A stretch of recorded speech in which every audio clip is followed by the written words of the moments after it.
Evening, ladies and gentlemen. Welcome to this meeting of the Overview and Scrutiny Committee. Just flicking quickly through the agenda. Apologies. We've received apologies from Councillor Thomas, and Councillor Marlowe is here in his stead, for which I pass on our thanks. Minutes of the 12th of September.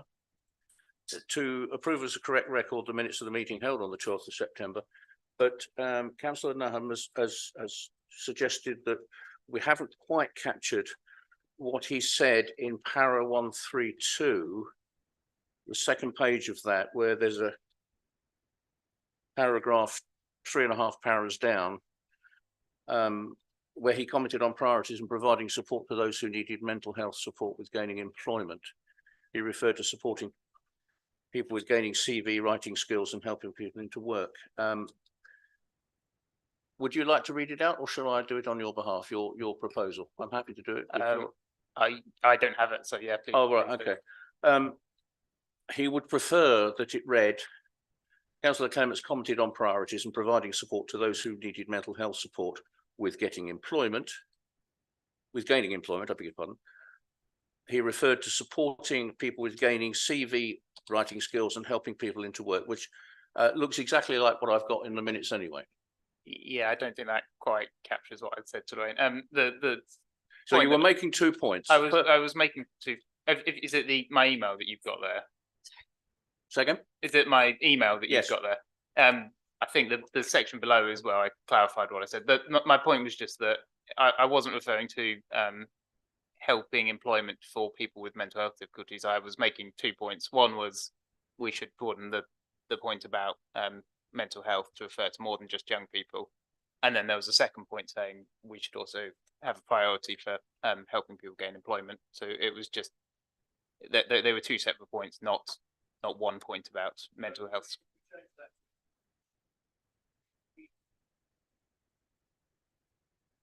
Employment. Take out reference to mental health because that wasn't something specific. Not quite. So I would suggest Councillor Clements said whatever the introductory text was, and then made a point about support for mental health, full stop, and commented about support for CV writing or. Okay, we'll capture that in some form. Yeah. And you say there's a second email. I haven't seen that. You content? It's a very minor change. Is the committee content? Yeah. Okay. I'll sign the minutes off in due course. Do we need to propose and second those? Proposer and seconder, please. Excuse me, Chairman. Just a point of accuracy. I wasn't at the last meeting, and in section 126, apologies are given for me, and it says that Councillor Williamson was my substitute, but he's not listed as present on the. You've got G. Williams, but it's not G. Williamson. Yeah, well spotted. Well, there's potentially 2 because George Williams is also a member of this committee. I'm not sure whether he wasn't here but Councillor Williamson was here in my stead. Okay, we'll check that and make the necessary arrangement. Okay, fine, thank you. All content? Proposed second. Proposed by. No, we'd have that again. Seconded. All agree? Thank you very much. Chairman's announcements. I'll try and keep them down to a couple of hours. Sorry, I've got a slight amendment to the minutes as well, please. Second? I've got an amendment to the minutes as well, please. Okay, far away. Page 12 on the agenda pack, first sentence. Councillor Nichols commented on children's perceptions of speed, not perceptions of speed. Could you refer us to the subject matter, and then we'll try and find it from there, because we've got various numbering systems. It was when we were addressing Phil Bibby on the pedestrian safety issue. Yeah.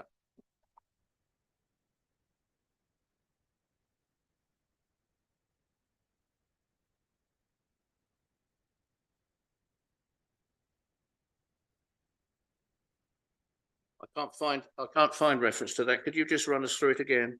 What para? Pedestrian safety. That's chapter 130. So I've only got the agenda pack and it's on page 12, first paragraph.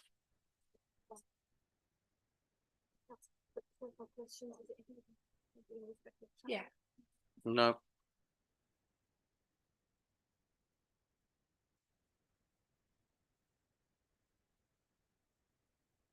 What was the topic?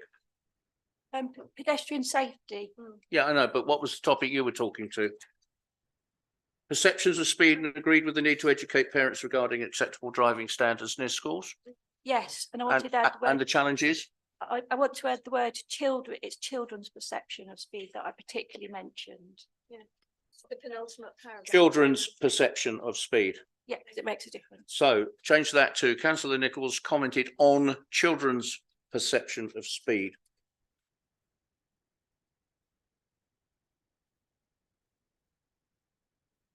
Does that concern anybody? Everybody content with that? No. Okay, thank you very much. Any other comments on the minutes? Okay, I think we've captured that. Thank you very much. Declarations of interest. Are there any declarations of interest? No? Then we'll move on to the first substantive item, item 5, the Listening Council. Who is going to present that to us? Chris.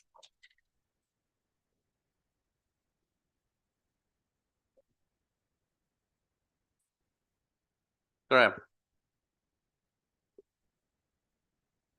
Just for clarity, if you could, Chair, this committee has spent. Could you, I can't hear you, so I don't know if you turned on. Can you hear me? Bear with us. You can. Just for clarity, this committee has spent many hours deciding what goes on the agenda for future programmes. And find that there's 2 papers this evening that we haven't discussed to actually come in front of the Overview and Scrutiny Committee. I do understand that it's the Overview and Scrutiny that sets their own agenda.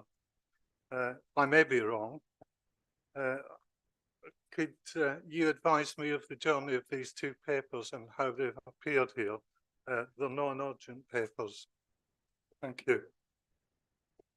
Can officers comment? Because I'm surprised, frankly, as well. They've not been considered. We hadn't asked for them. They are being presented.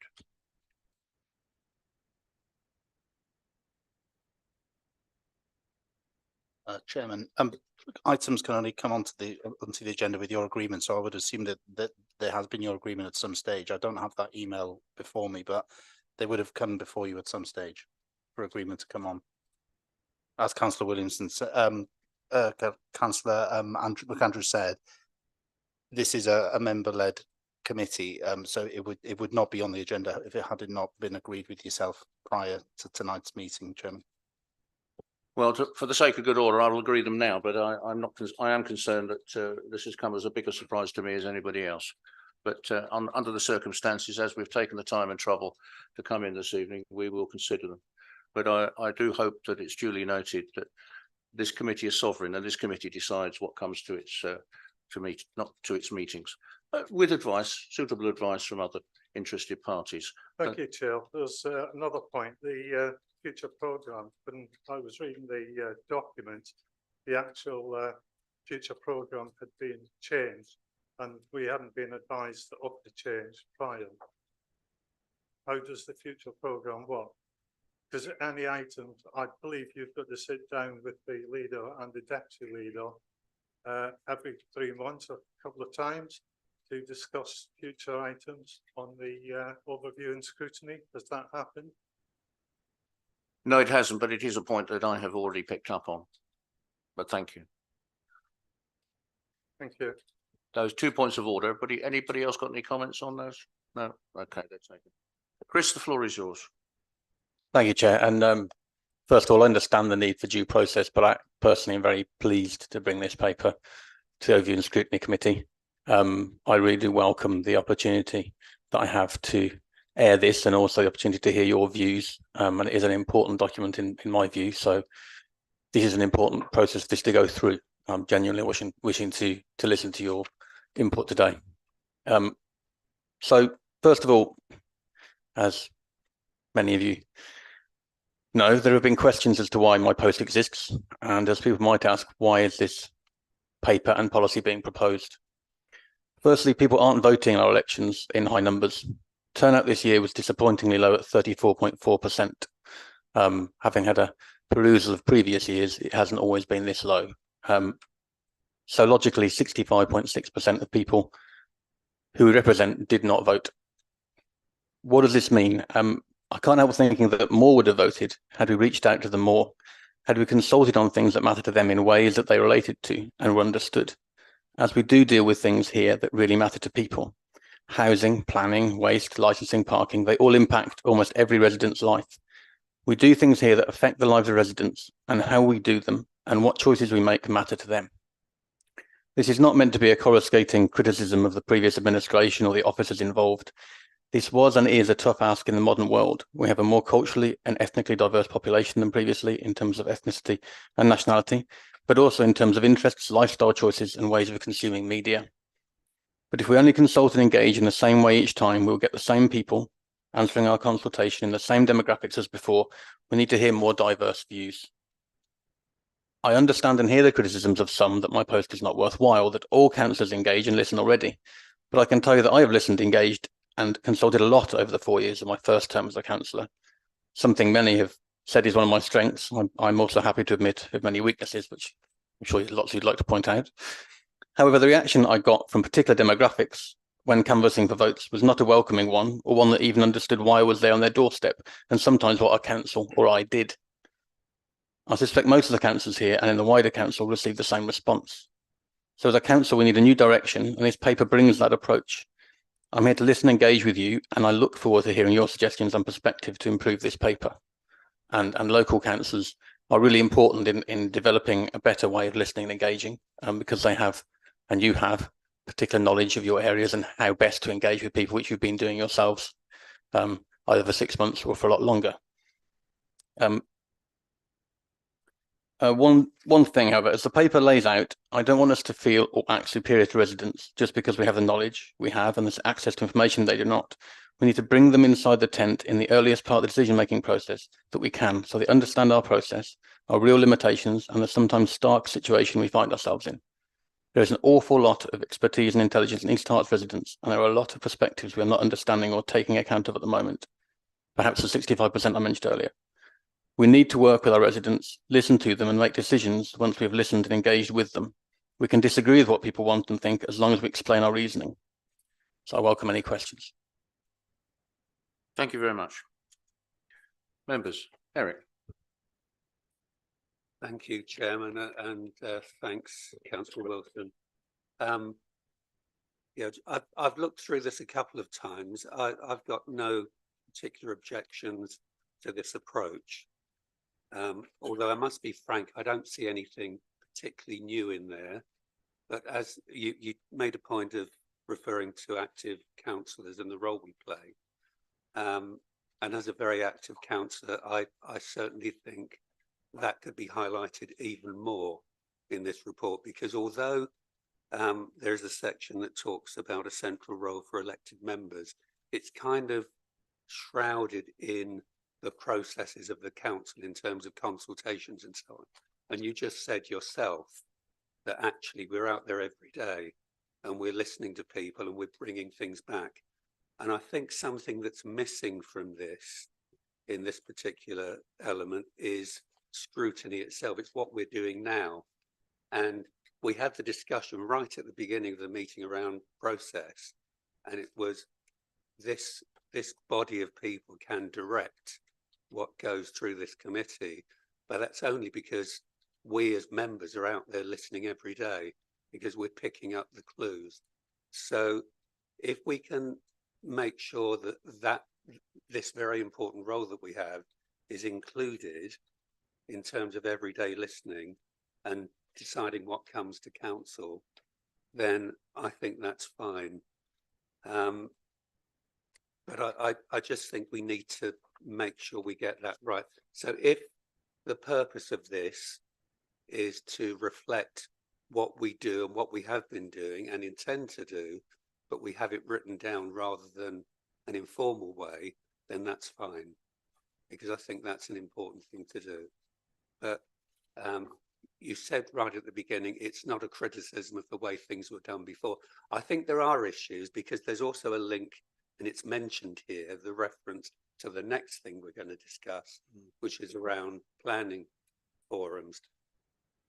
And I see the thing where it can be tripped up, and it's kind of referenced in here, that people may be disappointed because people's understanding of some of the council processes and of planning is not what we have, because we live it. It's an everyday experience.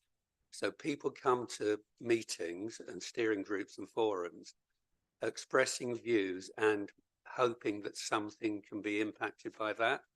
And of course, we're then guided by planning regulations and policies, and they go away disappointed. So that's the really big caveat, that this could fall down if it's not explained properly to people. So it was a bit of a ramble. I've done this off the cuff, but hopefully the points came Yeah, I was across. sort of lost. Not sure if I got all those points, but do come back to me if not. I think the last point is a very important one, and one that I've observed for a long time. This is the whole point of this in a way. You notice that I've said, and I think in the paper as well, we need to get in as early as possible in the decision-making process with talking to people.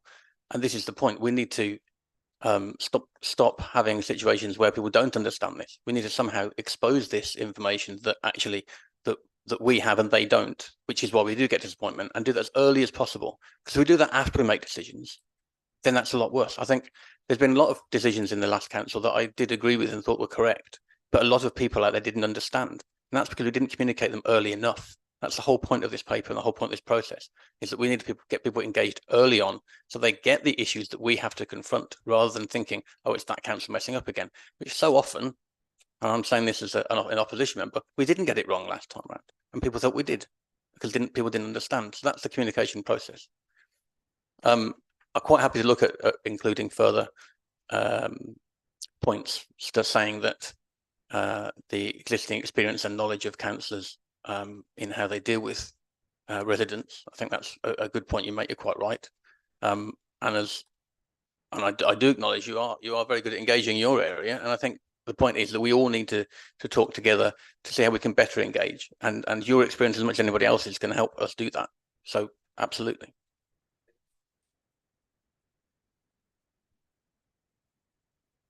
Sorry, explain that again. So yeah, not forgetting the link to scrutiny, because Yeah, absolutely. it's bringing those things in the lived experience with residents to this forum that then can help move them on. Yeah. Okay. Could I just make the point? We start from the premise that everything we do is open and available to the public.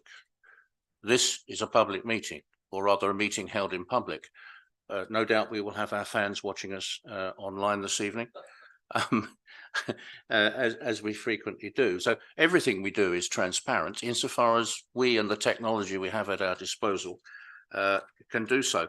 I for one, buy straight into the. So could I, if you don't mind, could you just quickly respond to that? The question is, how many people know this meeting exists today? How many people know that the purpose of this meeting? How many people have actually contributed to and told and contacted any of us councillors here about what should be in the meeting today?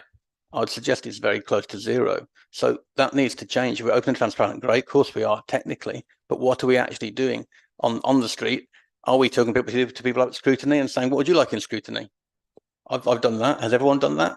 Should we think about Chris, doing that? I admire your passion, and anybody that's passionate about scrutiny gets my vote. And in fact, I said that to my colleague, our colleague to the right, only a few moments ago. Absolutely, but it's out there, and if people wish to engage, and a wiser person than me said, horse and water. Simple fact of the matter is, we sit here time after time, month after month, in development management meetings, with serried ranks of the interested public in front and behind us, but they're only interested in what they're interested in. And we have to do everything we can, but I think scrutiny is a bit of a way down the list from experience. I'll stop there for a minute because I want to hear what you're saying. Please. Yes, I welcome this paper, and as we all were, I think, a bit surprised by it, but definitely I campaigned on the idea of being a listening council, and I think it's great that you brought it forward, and thank you for that. Two things I'd like to say. First of all, coming from a charity that gives out grants, the first thing you have to learn is how to say, no, we can't afford it. Yeah. And there's nothing in this document about budgets. and that often we as a council have to say, no, we can't afford it. And I think that that should be there as a premise. As we listen, there are so many things. I mean, if we listen to everyone, there would be no houses built in this part of Hertfordshire ever. So Well, let's not fixate purely on building. That will have its exposure in due course. later, but I mean, There I are so many think other the things. budgetary and the constraints to the limitations of listening should actually be mentioned in this document somewhere going forward. And I hope it's going to be a dynamic document. If I can just mention the second thing, obviously, it's not new, and I think your point is very well made that the councils are always listening councils to a certain extent. And there are mechanisms that have developed over the last few decades, citizens' assemblies, town hall meetings, intergenerational dialogues, all these mechanisms that are tried and tested and have proved extremely successful, I think are worth introducing so that you trigger ideas that listening isn't just about going around and standing in the street and waving a green or blue or red rosette and hoping people will talk to you. It's actually about creating the fora, maybe regular fora. Sue and I in Buntingford have green drinks. We're talking about having green coffee to listen to what the community wants to say to us. I just think a few practical ideas of how you become a listening council beyond the community fora that we're going to discuss later would make this document a little bit stronger. So if we could hold off for the moment, let's hear people. I'll bring you in. You'll have plenty of opportunity, but let's take people one at a time. Right, I've missed the plot. I've spoken. You've spoken once, Eric, but let me go to Rachel first. Thank you. And thank you, Councillor Wilson, for this paper. It's very, very interesting. Talking about systems which have worked well in the past. I mean, what I'm particularly interested in is the views of young people and children. And obviously, systems of processes that work very well for adults don't work very well for children. You have to go where the children and the young people are. Obviously, many of them don't vote yet, but they are future voters, and the more they're engaged at an early stage, the better. So I wonder if you could perhaps come back to me on what sort of processes might work for children and young people. Thank you. Yeah, thank you. I want to kind of preface. I can barely hear you. Sorry, could you get closer to the mic? I'll have to move. Right. I'll kind of preface this by saying, yeah, thank you for bringing this forward, and I do think that your role is really important, and very much worth the money, and something we should be commending. When I was reading the paper, and I know you said that this isn't supposed to be a criticism of the way things were done before, but I think we should be doing things differently, because I think I certainly felt and heard a lot of the same criticisms of how things were working. But I feel like this paper could have been easily written before, and there wasn't anything. Every council is going to say they want to be a listening council, and the principles in here completely agree with. Lots of good stuff there, but there was very, very little in terms of how we're going to do that. And I know there's things coming up that later in this meeting that are probably examples of how we're going to do that. But I don't think this goes far enough. I think it's a good set of principles. It's a good starting point, and maybe that's kind of where you're at with the process now. But I think I would want to see a lot more in terms of what are the policies we are going to change. Councillor McAndrew made a point earlier today about the air quality consultation being 6 weeks rather than 8 weeks. That there's nothing in here saying what it actually means to be a listening council. Councillor Andrews made the point that our meetings are all transparent and open to the public, and most of them are, but some of them aren't. Some of them are held behind closed doors. And again, there was nothing in the paper talking about how we are going to be a listening council and how that works in these different situations. So when I was reading it, yeah, lots of good stuff in there, but nothing concrete. And I think it's going to be, we as a council will be judged on the deeds, not on the words. And for me, it was a good starting point, good words, but sort of wait to see the deeds. But I do fully support what you're trying to do here. I think it's really important. Thank you. I kind of lost hands this end somewhere. Nick, were you there? I'll come back to you, Eric. Did you have your hand up, Nick, earlier? No, okay. Well, wait, no, yes, please.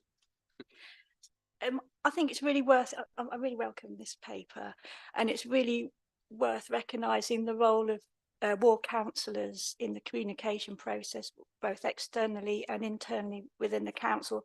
And I think there's a lot of scope for improving the way internal communication is developed with ward councillors, particularly in consultation processes. Not a criticism, but an observation with the Thriving Together consultation that's out at the moment.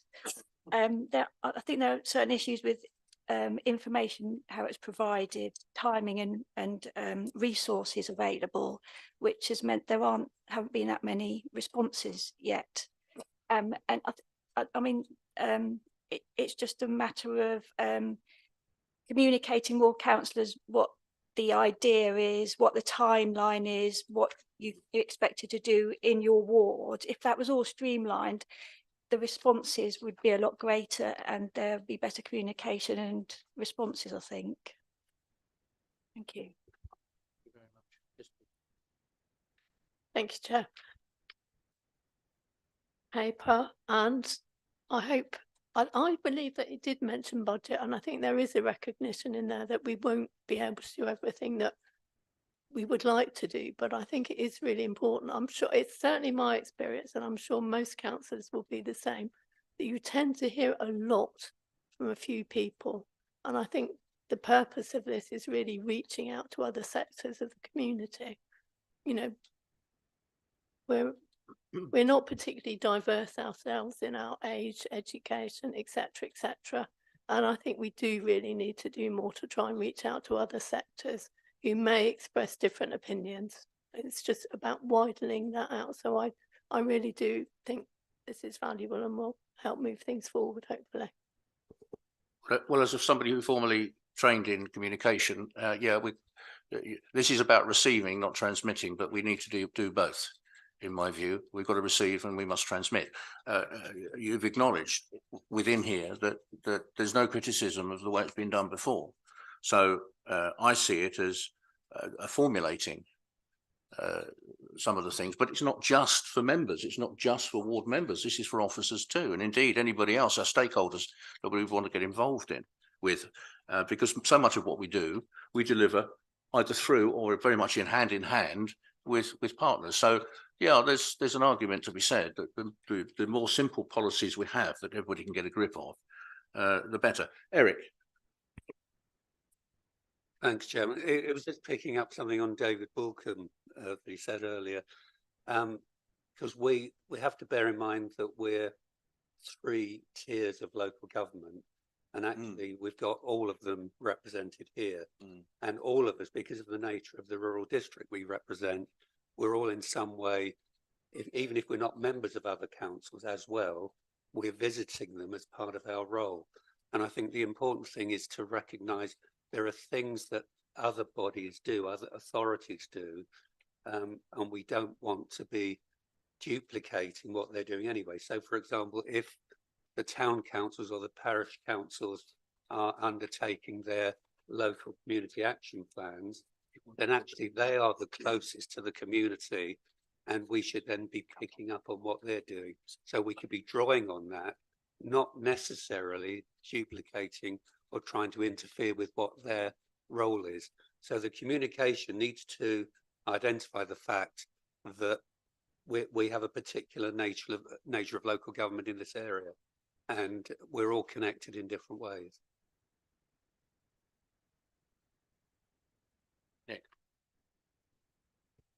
I'd just like to pick up on what Eric said. Unlike Eric, I had to read the paper 3 times before I grasped it, but it was an excellent paper. Thank you.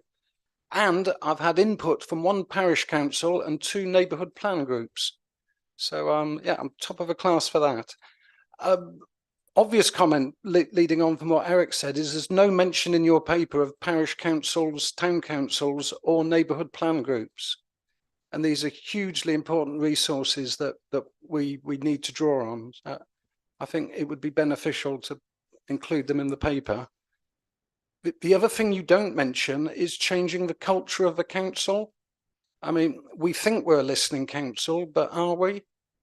I mean, my experience as a parish councillor is that we listen with our mouth rather than our ears, and perhaps that needs a culture change. Perhaps that's something that could be addressed. And I did look into culture change in district council, and there's absolutely no resource online. So I don't know where you're going to find that from. But good luck with that. Good point. Thank you very much. Yeah, that's right. Vice Chairman. Hang on. Yeah, just to pick up on what Nahum said earlier, I think that, whilst there's a lot of good things in here, one of the things that it may well be good to include would be a way in which the principles and the very good principles that are here are actually translated into practice. Now, Nahum was talking about, or what was talked about earlier, was specific ways that might happen. But also, if there is some way that can guide officers, and the role of officers has also been mentioned, guide them in the way that when they are drawing together consultation, so that these principles can be drawn into the actual practice when consultation takes place, or when information giving is taking place.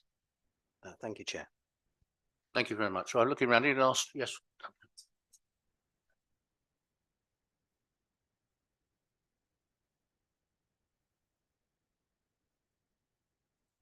Sorry, can you just put your microphone?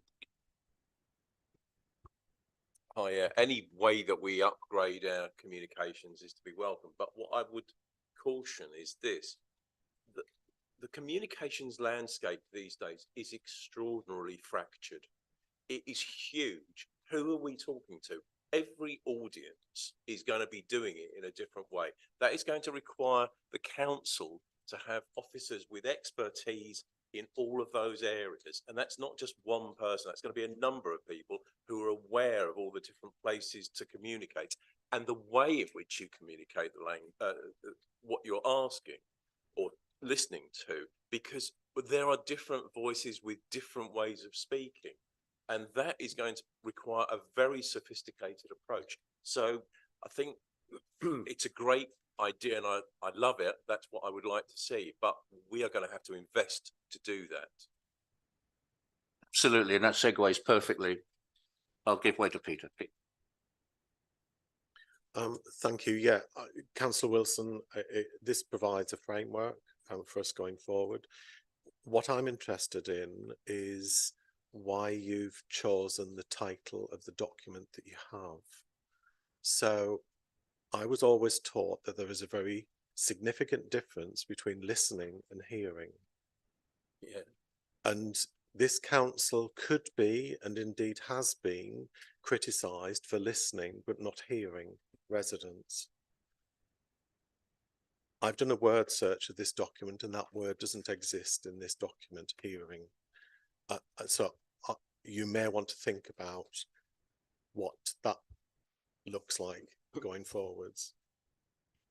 And you mentioned 34% turnout, I think, or 35% turnout. Well, I got one for you too, and that is the 80-20 rule, which 80% of your communication will come from 20% of your residents, and you can do with those 80-20s whatever you will. But one thing for me is this is enshrining what we acknowledge we have been doing. There's always room to improve certain aspects, and the point about the fractious nature of communications these days, it's difficult to keep up, which is the latest trend and movement. But the concern that's come out of that, segued nicely into it, is that of resource. This is not without some potentially intensive resource, perhaps not immediately, but certainly in the future. Our comms team is smaller than probably it's ever been. This is going to be largely comms based. Somebody's got to train people to start thinking about this. It's got to be fed back into the system, both through members and staff. So where's the resource?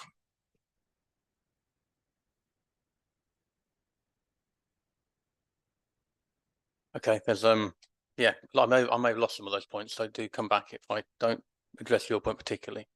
The first one I have is limitations of budget. I think a lot of these comments, it's about what scope this paper can be. So there is an awful lot of stuff that we could include, but it could potentially be endless because there are so many issues. There are so many different demographics that we could talk about. They're different, as Councillor Marlowe and Councillor Andrews have said. There's so many different types of media. So yes, we could go through all the different best practices, but also the reason for the framework is partly because if we were to say, well, actually, what we should do is engage on this Facebook group, and we should engage by going to the Market Square, and we should engage by doing X, Y, Z that would apply to Bishop Stortford, for example. From my experience, that is not going to work for a village. So which is why the framework is there to say this is the principles that underlie each consultation. You can't specify exactly how things are done because it should be different for each consultation, depending on the context, which is, again, down to ward councillors to help. And another point I would make would be that while I'm saying that I'm not criticising the previous council, I do think it can improve. We can always improve, as Councillor Andrews has said. And the whole proof of that is that 34%. The proof of that is that how many of us, including myself, have an Instagram account? How many of us, like Councillor Marlowe said, have these sort of different forms of media? There's something we're missing. And I will talk personally about the experience from and the knocking on the doors for myself. What we've missed for me is people who are in more deprived areas couldn't get much communication with them at all. Couldn't get much communication with younger people either, generally. So going back to Councillor Carter's point, with younger people, as she says, they are future voters. They're also residents that receive our services, but clearly we're not engaging with them. We're not getting hold of 20-year-olds. We're not getting hold of 16-year-olds. So I would agree we need to add that in. But on the other hand, if we add that in the paper, do we also need to add in, we need to think about LGBT, we need to think about disabled people, we need to think about people who are from a different, have English as a second language, have we communicated with them well enough? So there's almost an infinite amount of different areas that we have to look into. And this paper is designed to say, this is the starting point to start looking at these things that while we may have tried, and I'm sure we did try very hard to do this before, it doesn't seem to have worked for me. So this is why we need this change. Segueing to randomly to Councillor Boylan, the word here is actually in the paper, by the way. It is.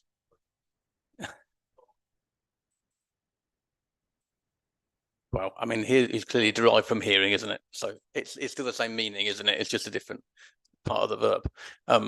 The point is, listening tends to be a word used, but I think we know what we mean. We certainly, in the paper, it will also refer to the fact that we need to hear people's views. We'll need to listen to people's views, but those views will be there, and those views will be heard early. And the other thing to go back to is my previous statement that we need to engage very early on and talk about limitations and talk about the issues that we have, which would include David's point about finances. So all of these sort of points that are along the same lines, that this is about being transparent as early as possible. And yes, we're going to get people not being happy, but that's where we need to explain to them why things are happening, which I don't think has so far. This point about county and town councils, parish councils, I certainly think a well-made point. I consider whether this is, again, just another detail to the paper that we don't necessarily need. But perhaps it is a point that should be added. I think I can accept that because there is no other equivalent to that. There's no added further detail besides that. It's a unique position to have the different councils. And I take your point, Eric, completely about we don't want to duplicate. We've got resources that are limited, as Councillor Andrews has said. We don't want to duplicate. We shouldn't be doing that. In terms of principles, Councillor Clements mentioned, and whether they actually become, that this is about principles, and whether they come into real life consultations and makes a difference. I think that's the whole point of having this paper, is to make sure that these principles are heard by officers. This should then be, by my presence as in the executive and by this paper, that should concentrate their minds, that they should look at those principles. Referencing the air quality paper, I think what I would like to have happened was to have been more involved with that and that consultation earlier on, and maybe I should have been, but this is to concentrate the mind of me and those officers to say this consultation happened between me as in my executive role, other executives and those officers, so that those principles can be embedded in whichever particular way they should be for that consultation. As I said earlier, this again is about, you want a wide framework because otherwise you'll lose the specifics. Is there anything I've missed out? If anyone wants to come No, back? but I'm going to invite the executive member Joseph to chip in, and he's probably going to comment, but he may have questions. Comment and a question, I suppose. You'll have to But shout thank you, David, for letting me speak. I think No, that's fine. it's very kind of you. I just wanted, it just made me think, and I remember it was actually in this chair in 2019. And I know we want to look to the future and we don't want to look to the past. And you've mentioned hearing, Councillor Boylan. I sat here and I held up a consultation letter that I'd received. I think it was about Gilston, I can't remember, I think it was. And I'd taken it to work and I'd given it to a nurse. And I said, what's that? I'd given it to my finance manager, very qualified. I said, what's that?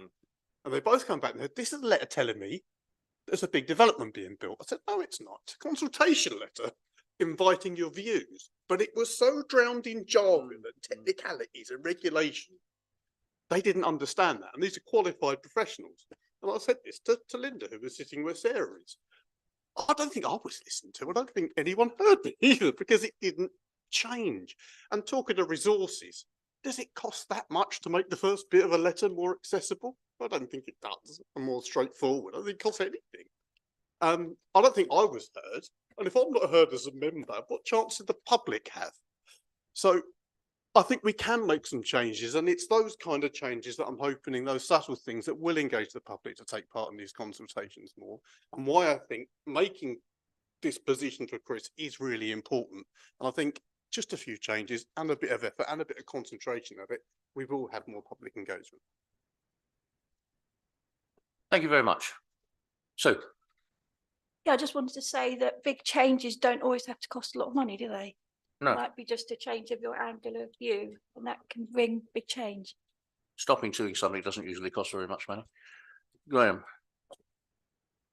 Yeah, thank you, Chair. I've got a few questions there.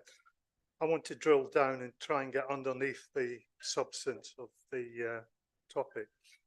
If we talk about resource allocation and capacity, how will the council address the possible reputational risk of being unable to fulfil the principles due to limited capacity and financial resources?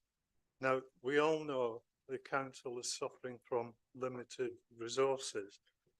How is this going to be drilled down to the staff, and how are they going to be part of the whole listening council? But I do like Councillor Boylan's hearing.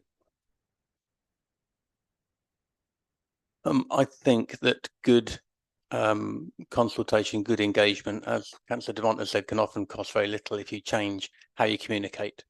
For one thing, a lot of our complaints that we get are down to ignorance from the public, and that's not how we go at the public, but it's simply because perhaps we've not communicated properly or well enough. Perhaps we've not done that engagement job that we need to do. If they actually know what's happening, if they actually realise what the purpose of the council is and have been engaged with in the first place, then perhaps complaints will get less. And that's what we should be trying to do. The better you communicate, actually in the long run, it saves money. Okay. So the training programme for the staff, how intense will it be? Because I think we've got a couple of hundred staff at each staff. I'm not quite sure of the figure, but there's quite a substantial employee level. And I think what I'm hearing from you is that there's not really going to be any financial additional costs in this. I believe there's going to be quite a substantial financial cost in this.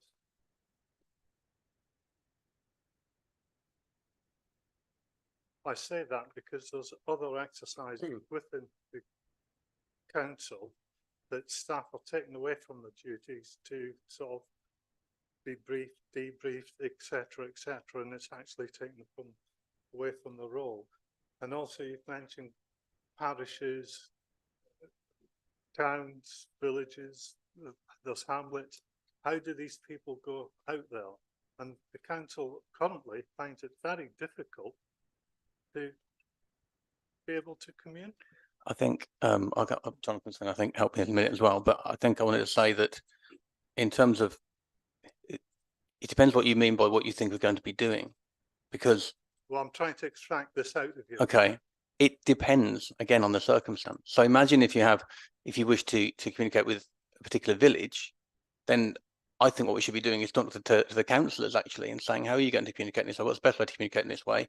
And they do a lot of the work as well. So this isn't just about officers, this is about the whole culture of the council, as we mentioned before, so that all of us start behaving in different ways that hopefully, and I'm just as much at fault as anybody else, because look at my turnout and look at the people that didn't talk to me. The point is we all need to find ways of getting this better for democracy's sake and so the council runs better. So it depends, doesn't it, on each circumstance. Can I just jump in there? I don't know if you've given any thought to this, Chris, but I think we need to, and perhaps we can all reflect on it quickly. What would success look like? 36%? Yeah, maybe that's the thing, but I think for me success would look like getting consultation figures up, responses to consultation figures up, getting more people, that we talk to more people more often. Maybe we get less complaints. All these things, they're not entirely linked, but I think they are indirectly linked. Okay, well, have you got much more, Graham, on your? Yeah, I've got quite a few. Yeah. Okay. Yeah. It's not just about councillors going out there, because councillors, I know there's a few in here that communicate to the parish councils in the county division through the parish magazines. So it's not as though that people aren't communicating. And I'm trying to understand. I can't hear you, Graham. Sorry. I'm trying to understand that, are you asking councillors to go over and above what they're actually doing at this current moment? Or are you asking officers to engage with the public in a different way from what they are? Because I think from what you're saying in here is that they're not doing what you want them to do, and there's got to be a culture change, what was mentioned earlier.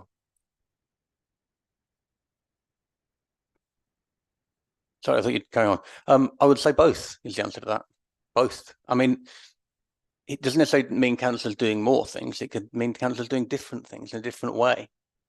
I mean, I went to speak with, I'm trying to do some myself in different areas of the district with the permission of the local councils, of course. I'm not going to jump in front of people, but I've been to Gilston Village Hall a couple of times and spoke to people there. Very interesting engagement I had with them.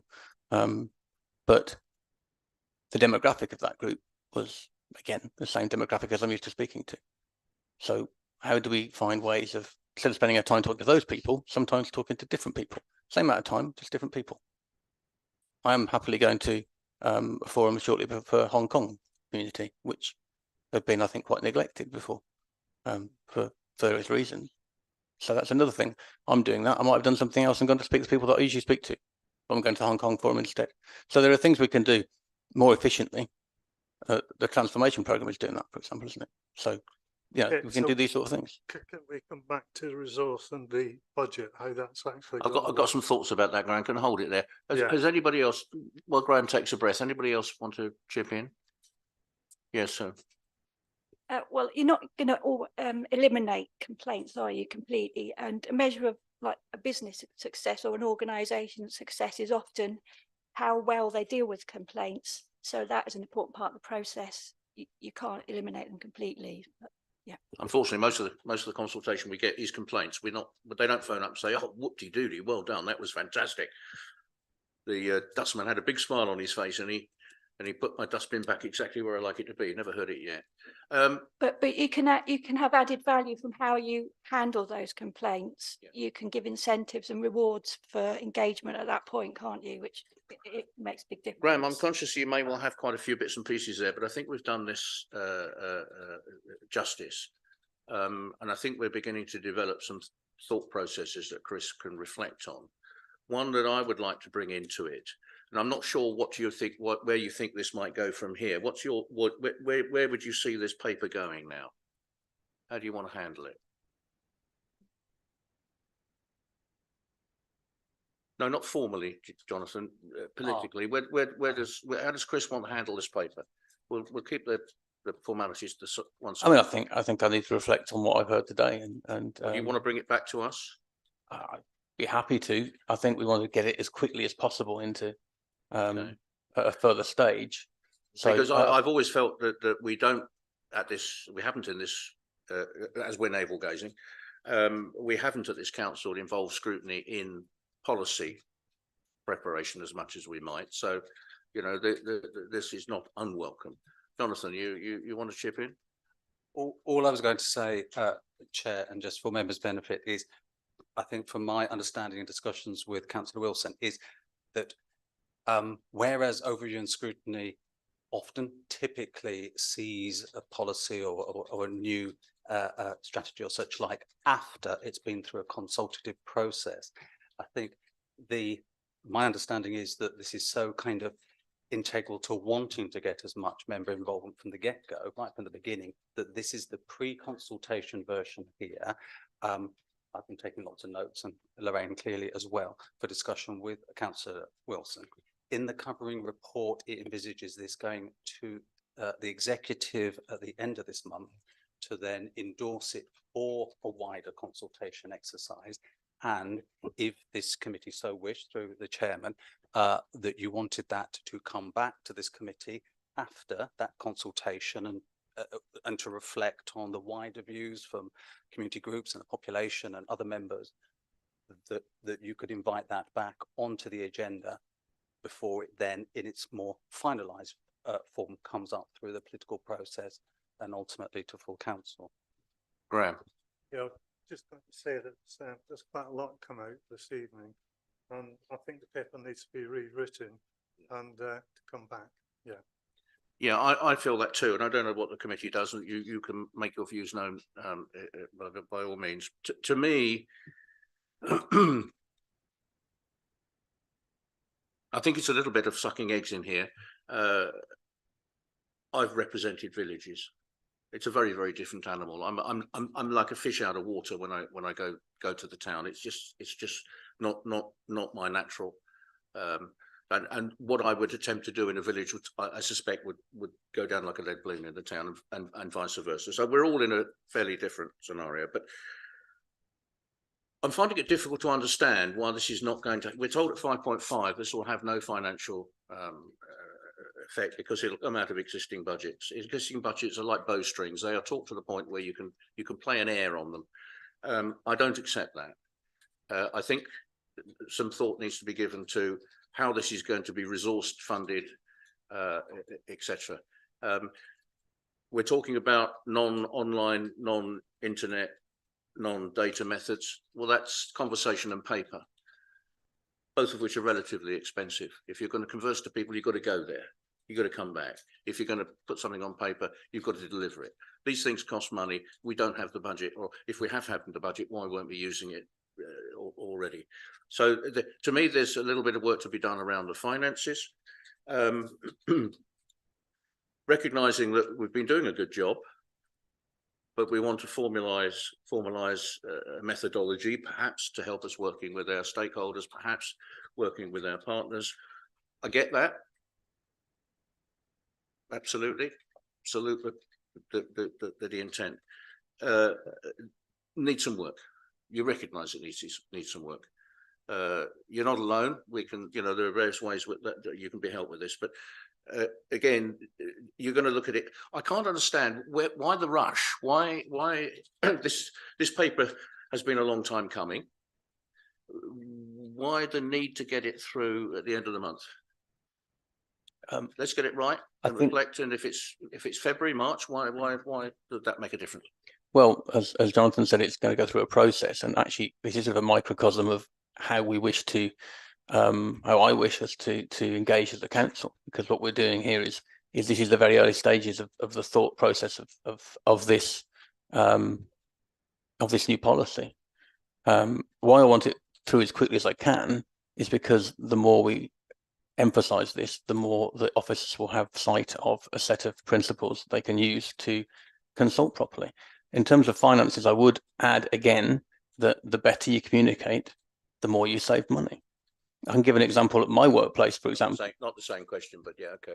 Well, but then if it's no good just having balance sheets, you have to, as a consequence of spending money. Consequences of spending money is actually in the end a positive thing. Can I ask the question in a different way? Where are you going to find the funding to do this? Shall I perhaps attempt to kind of give some clarity on that? I think, and again, these are from the conversations that I and colleagues have had with Councillor Wilson, and I think probably other members of the executive. As I think our understanding of this is that this approach is about drawing together the many kind of threads of things that the council does and has been doing into a kind of systematic set of principles that act as, and I will have those conversations with Chris as well, in terms of the points about that have been made as we go along here. But I think the idea being that it can almost be like a checklist to do for officers to think about as they're approaching an exercise, because there's any number of consultation exercises thus far, and as the paper points out, and as Councillor Wilson has said, there's been much good practice over a number of years. It's trying to draw that together, that they're not, every exercise is approached as a kind of one-off, and there isn't that iterative process of learning as it goes along. So in a sense, just that learning and reflecting on, I would feel, and I think the discussions are that would not of itself have a large financial burden. That of course the council does have its training and development program, both for officers and for members, and this could be woven into that. And again, I think as Councillor Wilson was saying, that in a way, part of this is to trigger thinking of, is the council making the best use of its existing networks of groups and forums that officers and absolutely members are already embedded in, but are they being used for consultation on whatever's coming along, rather than just the conversation about what it is at that time? And arguably that wouldn't have a large financial burden on the council. As this progresses, and this is exactly as the executive member has been saying, this is the start of it, and it learn, and it develops as it goes along. And of course, as with everything, either as a particular exercise or particular learning as an authority, as it progresses, decisions can be put forward in front of members for financial, investment in one thing or another, if something was to come along that needed that. At this stage, it's looking like drawing together the threads in a way that can make all the different exercises that are happening already better, and in a sense be greater than the sum of the parts. And I think that's probably, I think that some of the conversations that you and I have had, and I know that you've had with other colleagues as well. So I think that's probably at this stage where it was quite a genuine comment in the financial implications that it can be accommodated within those existing budgets. Of course, in the future, as I say, different propositions could come forward. And why does it need to come through this month?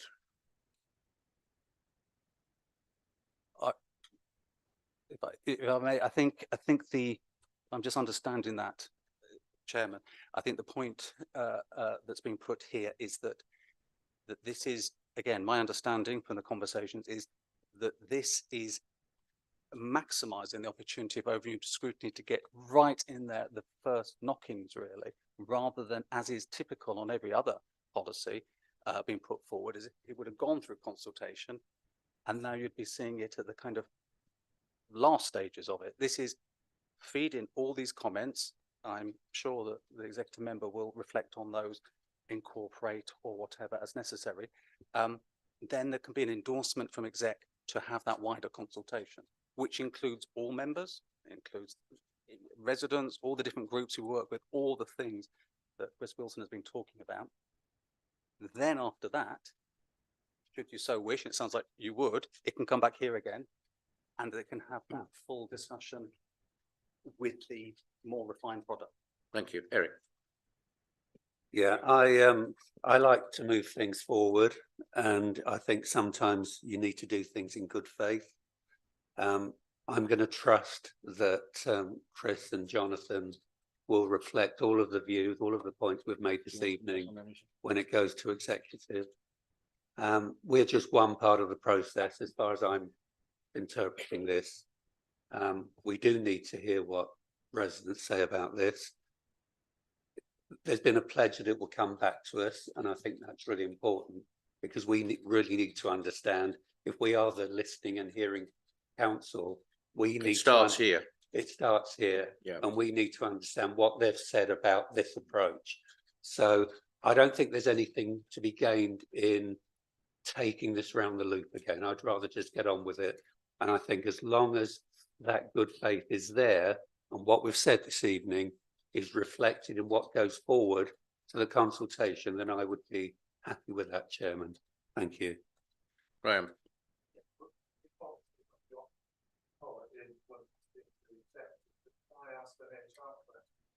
Will this be agreed with the life sustainability at the heart of what we do? Will listening and hearing be in the heart of our future? Sorry to cut you off in your prime, you need your microphone on. Sorry. Just saying that within HR, we've got sustainability is at the heart of everything we do. Is listening and hearing going to be at the heart of everything we do? And we obviously have the opportunity to call it back in once it's been to the executive if we're not happy. I think the whole point of this being here and the whole point of this actual paper, as I said, this is like a microcosm of what I want the council to do as a whole. This is why I'm here, and this is why I'm happy to hear all your views and to, and I welcome Councillor Buckmaster's points that yes, I am going to incorporate as much as I can into the paper. I'm certainly listening tonight, and this is what this is about. This is how I want to be with residents. Same thing. And if this comes back, quite happy again to hear further views. Okay, well, thank you for that. So just quickly, if Yeah, I closing. just wanted to agree with Eric that we should let it go forward. Excellent. Okay, well, I'm going to draw your attention to the recommendation on the front, which is the sole recommendation, recommendation A, but also to draw your attention to 3.1 and 3.2. 3.2 suggests that within the report endorse the document for presentation to the executive, whereas the recommendation, which I'm very comfortable with, says to consider the draft listening council set of principles informing engaging consulting, businesses and stakeholders, and provide comments to the executive member for resident engagement. I think we've done that. I think we can be pleased with we've done that. We're not endorsing it, is what I suggest to you. At this stage, we are not endorsing it. We are merely exercising the opportunity, which we welcome, to consider and comment. Are you content with recommendation A? If so, can I have a proposer? And second to Peter Boylan.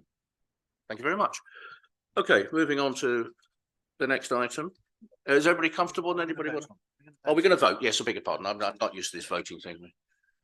I could see happy smiley faces. That's content. That's it. It's unanimous. Excellent. So we've either got it very wrong, or we've got it very right when it's unanimous. So that's always a good start. Is everybody comfortable? Anyone want a quick comfort break? We've had a hard session of listening there. No, of course not. Right. Now I'm just minded of last time. It was 10:20 before we left the chamber. I wouldn't want anybody flagging halfway through. So we move on now. Community item 6, pages 34 and 50. Community Forum and Development Management Forum. Vicky. Thank you. Good evening. Welcome. Thank you very much. Good evening to you.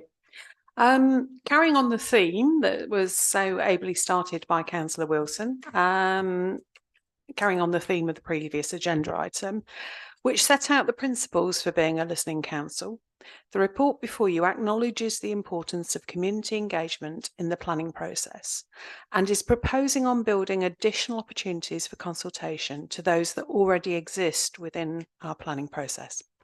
East Herts already has an established approach in terms of involving key stakeholders in the master planning for strategic sites, which is undertaken ideally at an early stage of the planning process.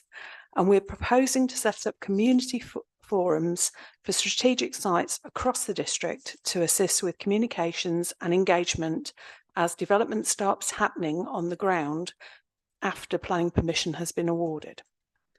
We recognise that engagement with existing and new residents is important, and we have recent experience at Stortford Fields in Bishop Stortford, where poor communication from the house builders has meant that there has been little information about the development as it progresses and how issues on the ground are being managed as they arise.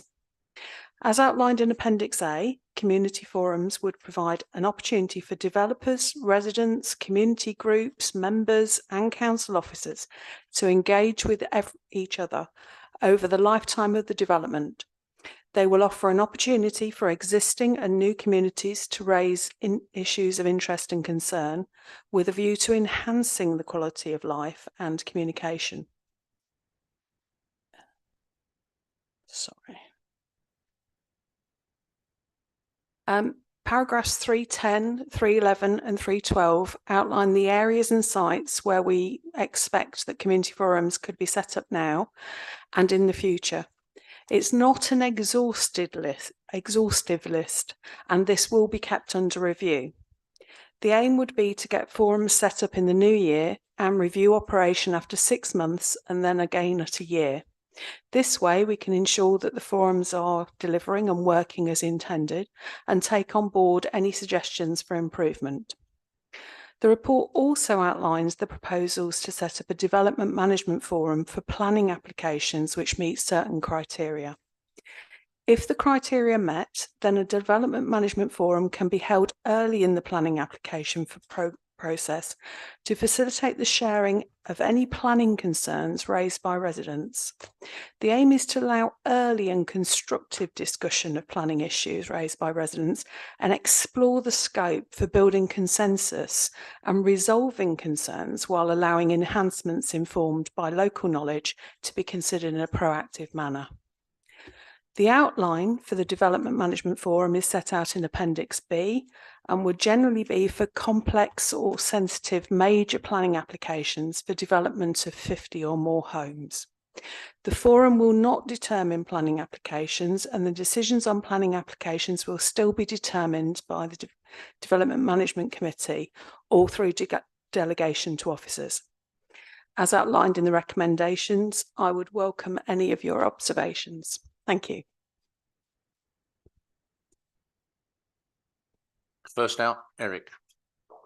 So I don't mean to be, but yeah, I have got considerable experience of some of this. So I'll comment on the first part, which is the development, or it's the forum for the really major sites. And reference was made to Gilston, Bishopsthorpe, North East, Stevenage and Hart 3.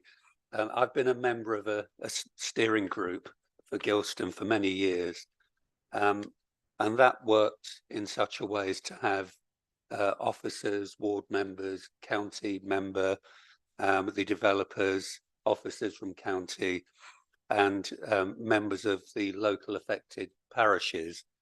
Now, I think it trundled along for a very long time, and it did appear, I think, to the parishes that it was more a way of updating the parishes rather than steering.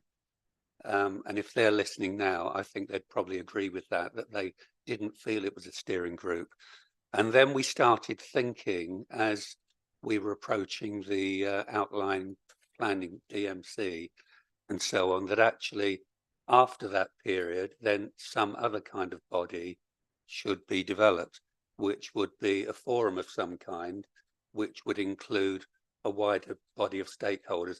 And this is over and above any master planning that's going on behalf of the developers, because actually, as has been suggested in this, I agree that something as enormous as Gilston or north and east of Ware needs to have a life of its own over the whole period of development. So I've got no issue with that, because we really do need to ensure that everything is managed as it ought to be and as the conditions are saying at DMC, and that there aren't any surprises as we move forward. I do have an issue though with the second part, which is the Development Management Forum, which is suggested for any developments over 50, because I think there's probably sufficient in terms of the master planning that's going on. I don't think we'll ever have the resource to really do that to the extent that's being suggested here.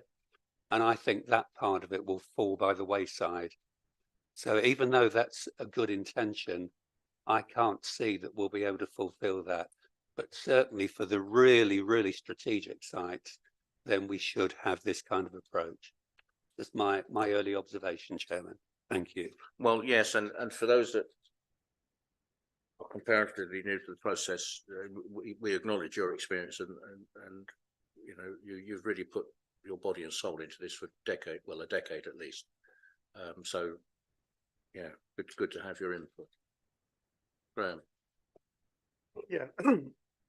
You mentioned in the document the statement of community involvement. I'm trying to understand why this isn't being updated and you're bringing another paper. Your previous paper that come through about consolidating what's going in, you're expanding different documents over and above the community involvement. And I think this needs to be actually updated because it's 4 years old. Lots of neighbourhood plans, etc., have come through, etc. So my question to you is, why an additional paper? Why not sort of do this? Vicky? I can answer Graham's question. The statement of community involvement is due to be updated, but the proposals coming through the government's consultation on plan making reforms, which relates to our district plan that proposes scrapping the statement of community involvement and replacing it with an engagement strategy when you prepare your district plan. So what we're proposing at this stage is we're not rushing to update the statement of community involvement because of the uncertainty around the plan making proposals. It's still fit for purpose in terms of what's in there, but the proposals in this report are really terms of reference to get these groups up and running. Right, okay. You Sorry, I've lost the plot there. So will this fall away in due course, the one that Graham's showing us? If the plan making proposals come forward by the government in the state that they were consulted on, then the statement of community involvement will fall away and will be replaced with by a specific engagement strategy for when you prepare your district plan. So it won't be 2 layers, it'll just, okay. So you mentioned that Bishop Stortford North is bad practice.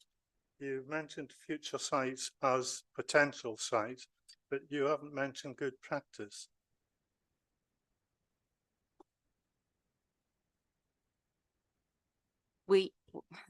You know what I'm going to, don't you?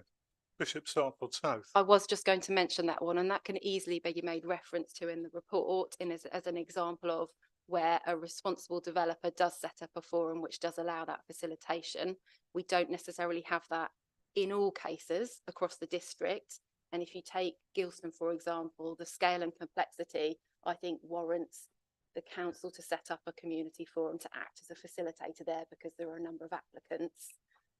But yes, there are examples of other practice that we can reference in the report as it moves forward. So if we can stick with that one, Bishop Stortford South, it was through the local councillors and myself included that were instrumental in creating that forum or liaison group, yeah. And the terms of reference initially was 8 weeks, every 8 weeks. And it was 8 weeks because of the challenges faced on new sites. Then over the period of time, that sort of lengthened.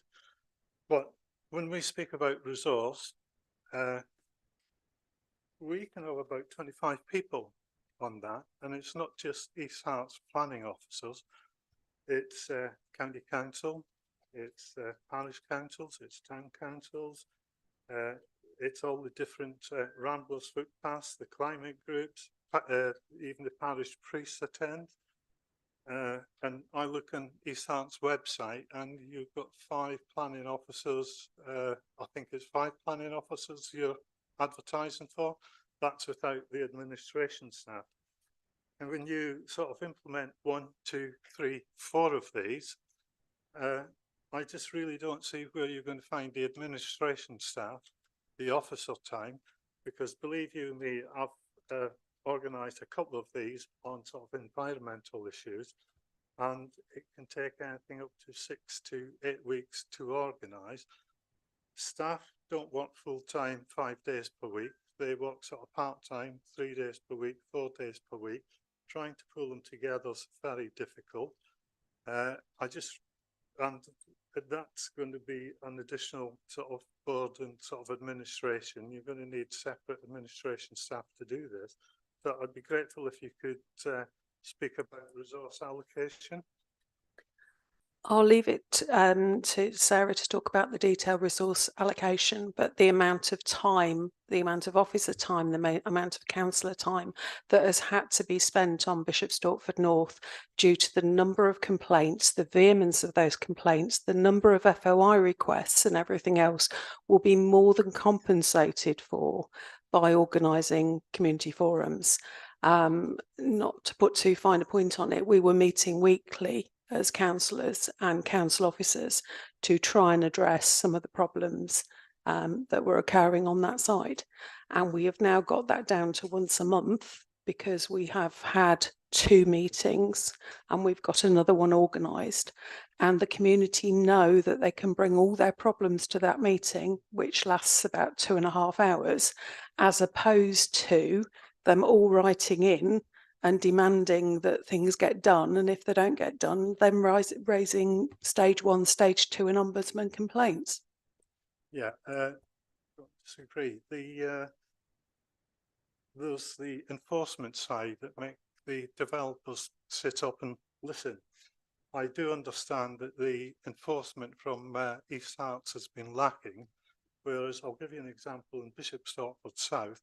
There was an enforcement issue. I said to the officers at county, I want to stop, put onto this site. Not all the developers, but Countryside, who was actually there. And I got the backing of my East Harts councillors. The next thing the officer did was write a letter to the developers about informing the health and safety officers, their insurance company, their head office, etc., etc. They sat up and paid attention, and within a couple of weeks they had rectified the faults. What we don't see from East Harts is that type of action being taken, and you wouldn't be in the situation you are if you'd followed it through rather than letting the developers have their own way. I think if you were a bit closer to the problems on Bishop Stortford North, you would know that the majority of them were not anything to do with lack of enforcement action. That was one resident who thought that everything, including building control issues, were planning enforcement items as opposed to other causes, part of which was lack of information from developers. I'll give way to others. I've got a few more questions. Can I just come back on the point about just a bit more about detail of resources, because I would like to pick that up, because within the planning service we do have a specific stewardship and community engagement officer. The focus has been on Gilston, and there's some capacity within that post to extend that out to the community forums for the other part of the district. So that's a really good starting point, and I would expect that officer to be working with the case officers in managing the community forums and the issues. And obviously there's a link there with the enforcement team. So this is about service-wide and council-wide approach to bringing these forums together, because it will involve bringing in other resources as part of setting those forums up. And we've certainly discussed that corporately in terms of the operation of setting these up. And I think we've got to try them, see how they work. We don't want to raise expectations and not deliver. That's why we're not suggesting them for all of the strategic sites. We're just suggesting them to begin with for certain ones, and then we want to make sure we're listening to advice as we get them up and running and see how they work in practice. But there's definitely some resource there at the moment that I think can support what we're proposing in the paper. Because it's not just East Harts resource, it's resource from County Council, Countryside Management Services, etc. And they have all got limited resource. Anyway, I'll give it. Oh, goodness gracious me, a flurry. A very, please, you've heard from you. Good morning, good afternoon. Good I evening. love saying things. First of the three. I love hearing the sound of my own voice. Yeah, we all do. It's great. I think it's I read through it. I quite liked it, and I think the point about it redirecting anger into the forms and not absorbing council time for other means is brilliant. I think the more you can minimise the amount of, let's say, uncontrolled deluge of rage coming in, and the more you concentrate into a small thing you can do all at once, I think it would be fantastic. I'm sure it's informed criticism, not range. But Well, I get angry sometimes, you know. I just my informed criticism goes out the window and turns into rage when something really winds me up, and that's a natural human thing. And I think there's channels anyway, a natural thing. But my point is let me I just want to ask a question. Is I live in this fictional town of Ware, and there is a fictional development which is at a fictional stage, where residents obviously feel like they don't have a great input and they are quite angry and they're ready to email you. Can you tell me how the form would operate for them so they can find out more and feel heard? So, assuming that this is a fictional application and that the application hasn't already been made, the Development Management Forum would require signatures and a receipt within 21 days. It's all laid out in the paper. But that would then give residents an equal amount of time to talk to DMC and officers and the developers about specific problems on that development that they perceive at a stage that is early enough for developers to be able to tweak their designs and change their designs to address some of those problems, as opposed to when it comes to DMC having 3 to 5 minutes to explain where the problems are, and at a stage where developers actually can't make that many changes.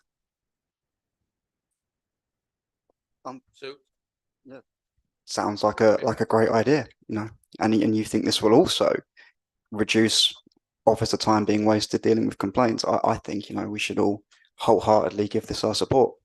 excellent. That's your question. Thank you. So, Thank you.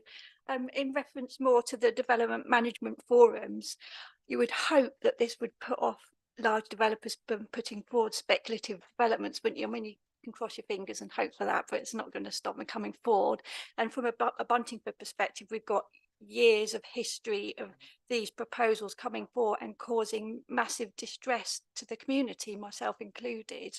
So this would be such a welcome change for us in Buntingford. I mean, we've got 3 developments come forward at the moment, and they instill a sense of panic as they hit the portal, and people have to get themselves together and put objections or put usually objections because we're full. So to be engaged at an early stage and for residents have a feel that their views can be expressed and listened to and possibly shape their community, I think this would be a fantastic mood and allay a lot of stress and fear particularly in our community. So thank you. Miriam. Thank you, Chair. I think it's great. Having been on the sharp end in Bishop Stortford North, I'm only too well aware of what's being suggested here. And I do think it links into what Chris has been saying as well. It's the idea we can, to some extent, manage expectations because we can make it clear what we can influence and what we can't. We can make it clear what are the council's responsibilities and what aren't, because there's been an awful lot of misunderstanding on that. So I just think it's a brilliant idea, and we should wholeheartedly support it and give that opportunity at an early stage for people to have their input. Eric, you want to come back in? Yeah, I just wanted to clarify a couple of things, because my reading of this is the community forum is a completely different beast to the development management forum. Absolutely. Because the community forum is about the lifespan of a very it's the management company element of it. Yeah. And that needs to be ongoing. I'm struggling with the development management forum because it's already been referenced that we have master planning. Mm. And if master planning is done properly, and I saw some very good master planning for north and east of Ware, held within the community, going back several years now, and also regular meetings here within this chamber of members of the community and stakeholders, interested parties and developers. So I really can't see where this other suggestion fits in of any benefit over and above that type of process. If the master planning is done properly and early enough, then that gives everybody the opportunity to iron out misunderstandings, ask the questions, and be involved in shaping. I really don't see what the added value is of having something that kind of replicates if it's called something else. Thank you, Chairman. Okay, I've got a number of other people. Naam, please. And then say again. I'd have direct reply to that. Oh, okay, point. come on. Yeah. That makes sense. What's master planning? I'd say as a Buntingford resident, we've had speculative developments over a decade. Very few of them have gone through the master planning process. There's been objections. They've gone to appeal and got through the. No, so we're all very familiar with that. Trust me. Yeah, I know. don't I think stop it's a you, but point I'd like really questions- worth like making, questions. Yeah, though. no, believe me, Eric knows. He said he didn't know Believe me, what the point of the we have forum shared- was then. we But have I'm shared- telling what point it. We have Chairman, can I that wouldn't have changed the situation, frankly. We have shared the pain of Buntingford over the last 15 years. You were the first out of the track with a very, very good, workable, well thought out, well considered neighbourhood plan, which eventually went nowhere. But anyway, your point is well made. Sarah. Can I just make a point in relation to that? Because I think what Eric's saying is right about when it works well, master planning, and where you've got the strategic sites allocated in the district plan and you've got a good applicant who's following that process. That's not always the case, and we do have a number of windfall applications, speculative applications that come forward where master planning isn't necessarily done as well as it could be, and applications are just put in. And the Development Management Forum would be able to help in that space, because it would mean early on in the application process, there could be a discussion with the forum and residents would be able to present their concerns, and the applicants would be present as part of that process.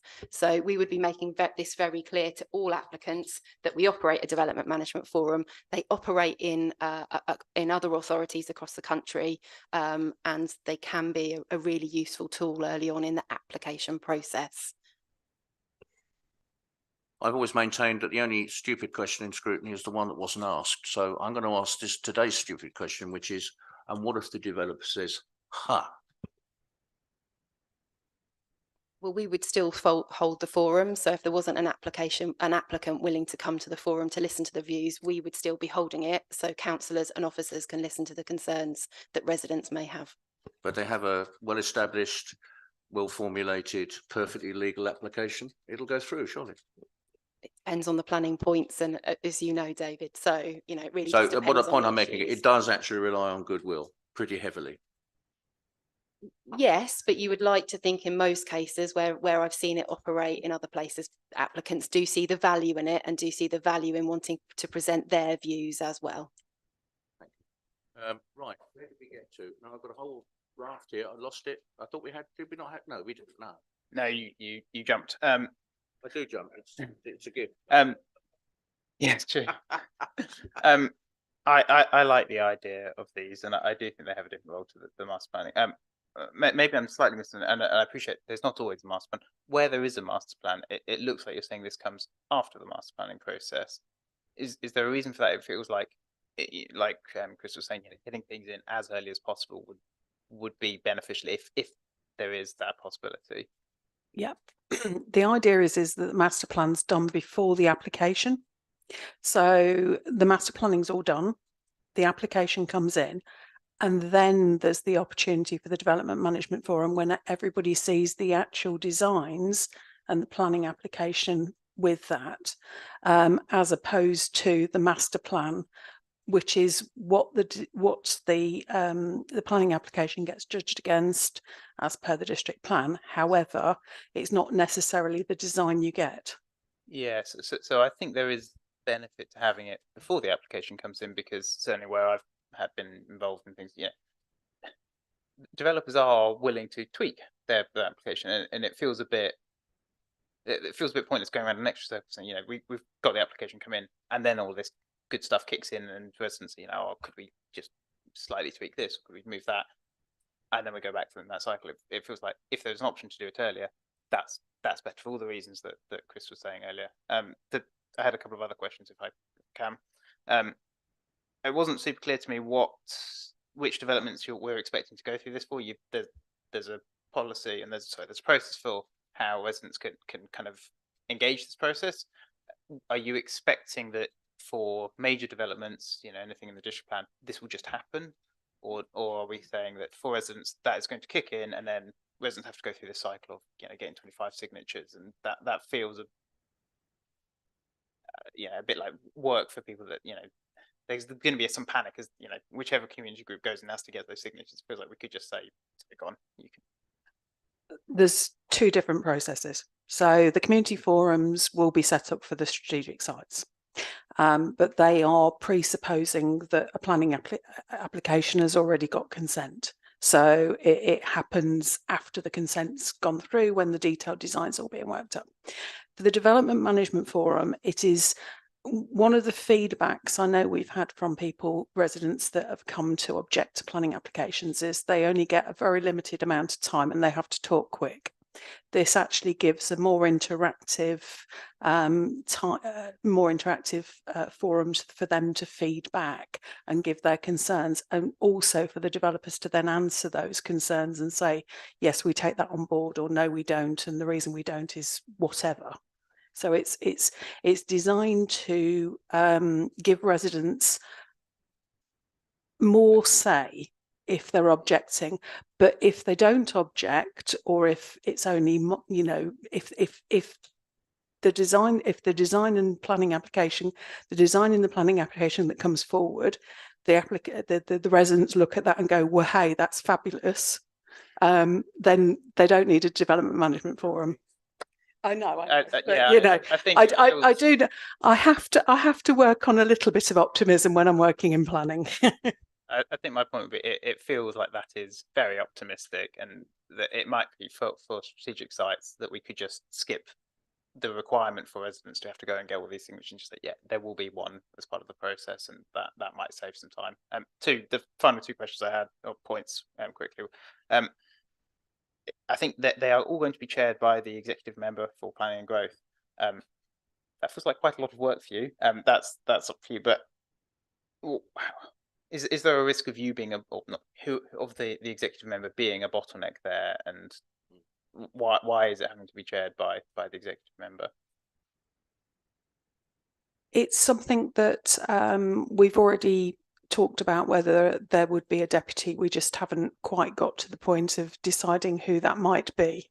Cool. I think when it comes to it, would be good to get that clarification there. And the final very short point I had was communication policy, that you didn't talk about kind of reaching out to existing community resident groups. I think that would be a good thing to do, and pretty easy. So just a small oversight there, but yeah, definitely take that on board. Thank you, Rachel. Yes, thank you. I think Sarah's partly answered this already, but by saying that there were previous examples of this working well in different authorities, and I'd kind of like to have a bit more detail about that and know which authorities you're talking about and in what way they've worked well. The Development Management Forum, the idea actually and the setup of it and the establishment actually originated in Cambridge, where it still operates, and it's been operating for over 20 years as part of the development management process. So it's been operating very well over a long period of time, and actually when it was set up, it won a number of awards. And then other authorities, when you look at what other authorities do, some do set it up, and they have them for major applications as a way of managing it. That's why we've got a threshold of 50 dwellings or more, but there may be other examples that come forward where there may be an application for 49 dwellings, where it would be appropriate for it to go through a development forum process. Some authorities have it, they don't necessarily have the master planning process, but they have forums that run at the pre-application stage. So because we've got the master planning process that's been very effective for our strategic sites.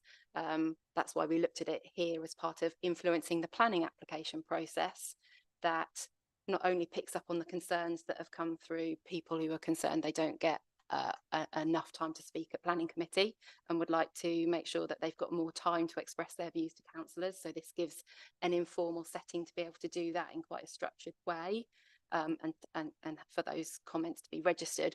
But we also, whilst we have some people engaged in the master planning process, not everybody will be engaged in the master planning process. So it's a way of picking up other people along the journey as well. Thank you. Yes. So the development management forum is sort of well established elsewhere, and the community forums are a kind of response to the fact that we've got master planning in place. Is that, have I understood that right? Community forums, it comes down to the scale of development. And you will find again other authorities that have similar forums, which is about the council acting as a facilitator to bring applicants together along with existing and new communities as the developments start happening on the ground, and it's a way of helping to manage those issues, because not every applicant or developer is as responsible as Countryside has been at Bishop Stortford South. So it's a way of us helping in that space, because we can't necessarily resolve the issues as the council on our own, but we can bring people together, particularly where there are large sites that are being built out over a long period of time. Yeah. Can I just chip in? I know there's others. I know where Graham comes in. I'm development. We were talking earlier about cutting down on potential duplication, and within the development management forum, I can see some potential, but I also see some overlaps, which trouble me. When it comes to the community forums, I mean, when do they start and when do they stop?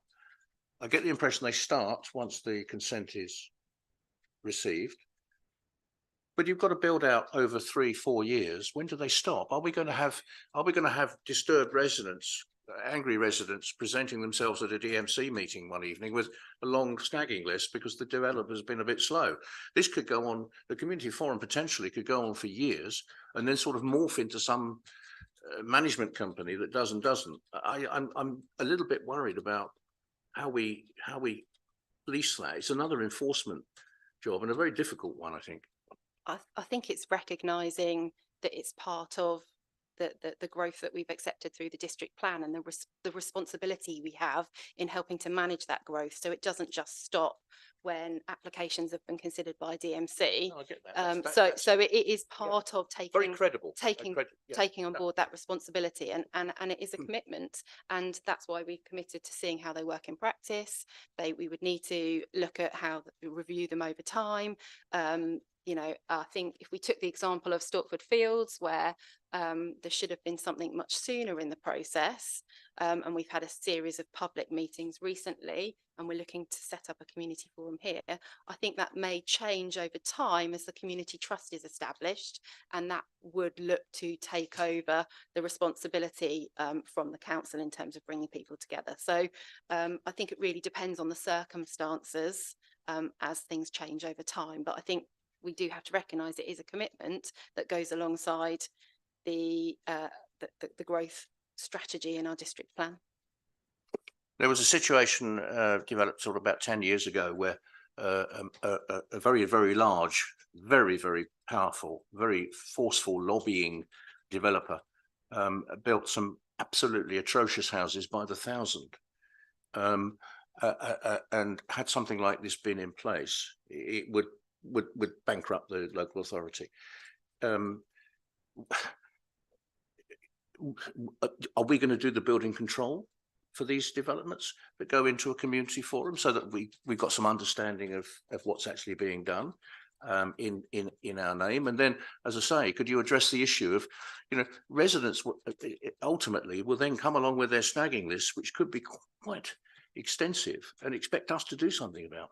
I think what we've seen at Stortford Fields is actually where the developers aren't being proactive and communicating properly, and there are issues on the ground that residents have found they don't know where to go, they don't know who to contact, or they're raising issues with house builders, and they're not being picked up. They've been coming to the council to say, we know you're not responsible for this, but we've got nowhere else to go.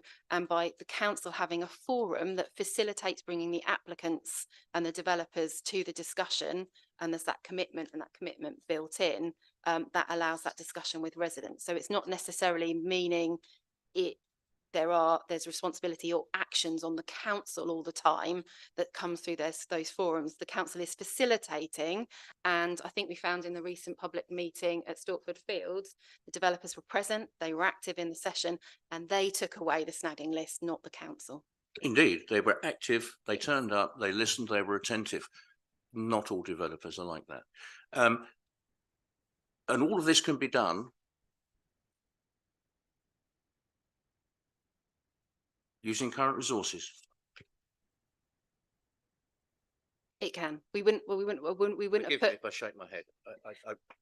I've been involved in planning for a quarter of a century. I find that.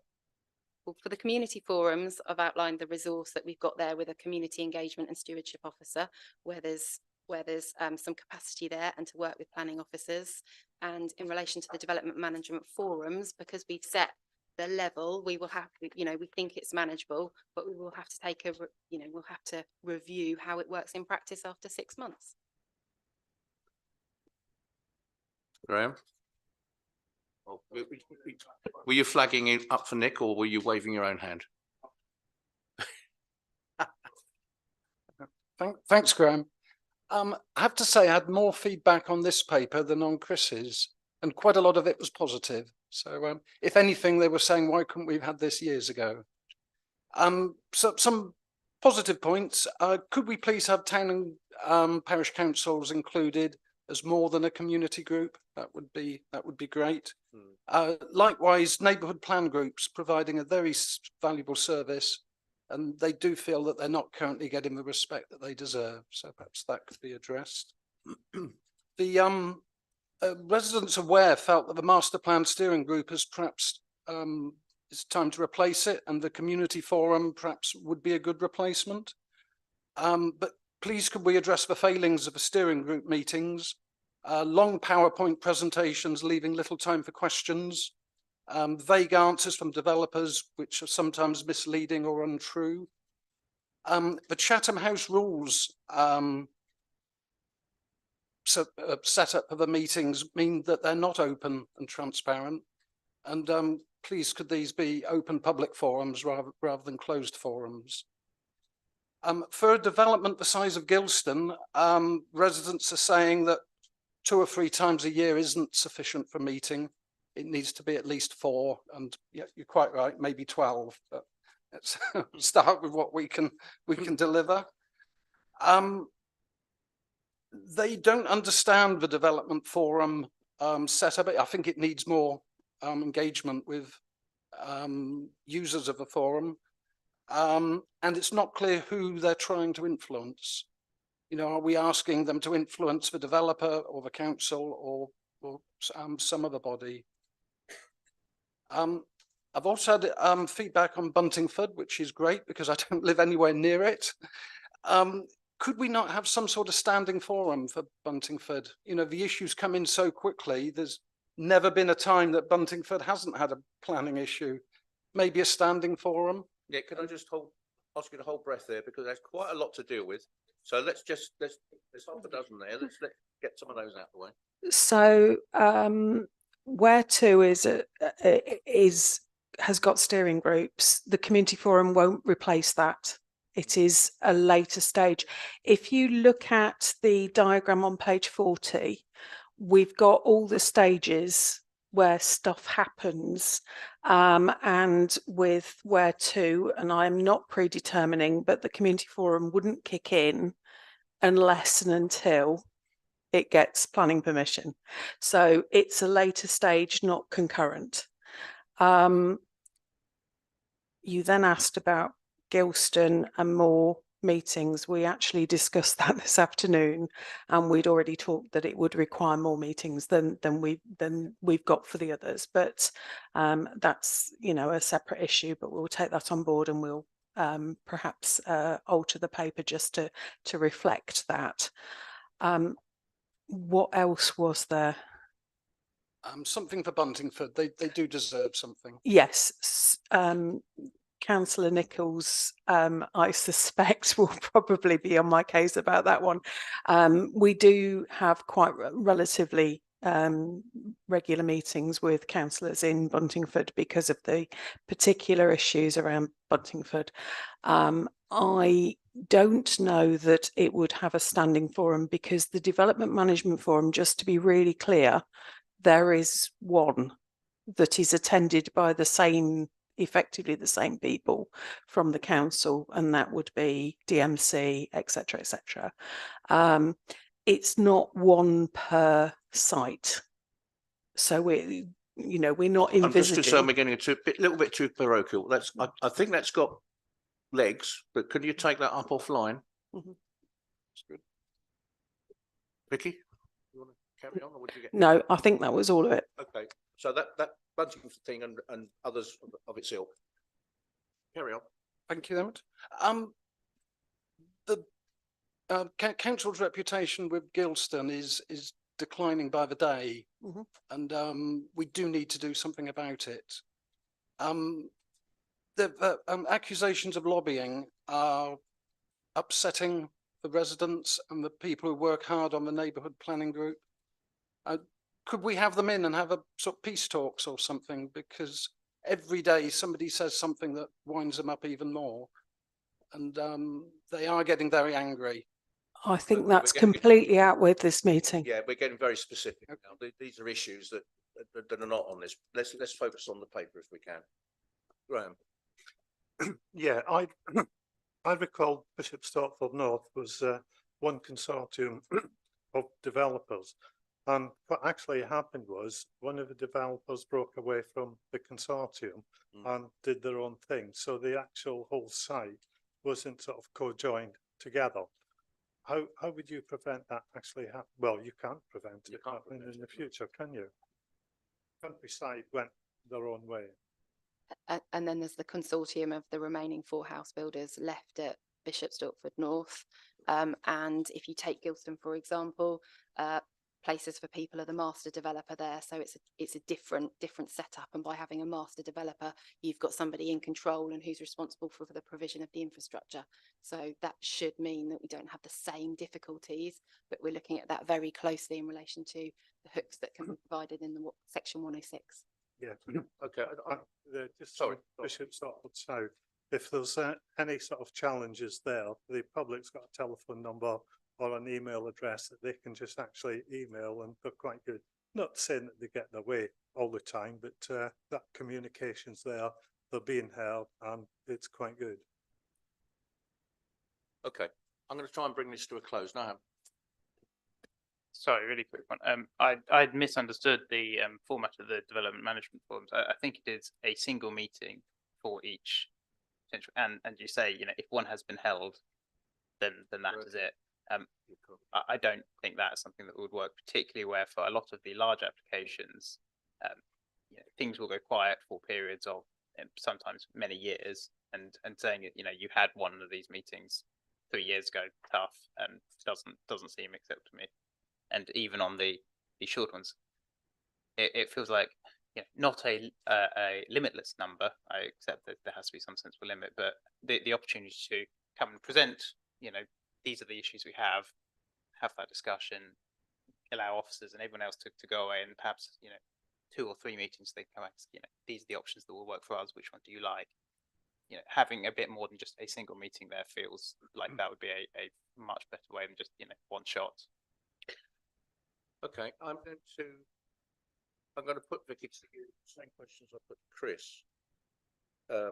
What does success look like, and what are the next steps do you think this process should go through? In answer to the first one, a reduction in the number of complaints, a reduction in the number of abusive emails I receive, and a reduction in being yelled at and called names when I'm attending the forums would be what success looks like for me. That might be overly personal, but that is, and also a real reduction in the amount of abuse that planning staff get. Because we're actually meeting people face to face and talking to them, as opposed to letting the keyboard warriors go on Facebook, get themselves riled up and write stuff at 11 o'clock at night after several drinks. Yes, it's amazing what half a bottle of cheeky red brings out, isn't it? Yeah. We've all been victims of that. It's usually 1 o'clock in the morning for me, so I don't know what I do. You get it before bedtime, I get it. Okay. And where are we going with this now? so next steps, I will take on board your comments, and we will be issuing this for the exec meeting with revisions. All right. Any After pressing? after the exec, Second? where does it go after the exec? Yeah. So it's following a different path to the listening council report. So this is about kind of process, not developing new policy. So it's about the establishment of these. So you're amending an existing policy? No, this is about just bringing these forums, setting them up. So it's establishing them, and that decision can be taken by executive. Unless there's anything really pressing now, I'm sure the executive member, Rachel, I'm sure the executive member will continue to receive comments if the enraged public are able to do it. I'm sure we can do it in a much more dignified way. Rachel. Yeah, thank you.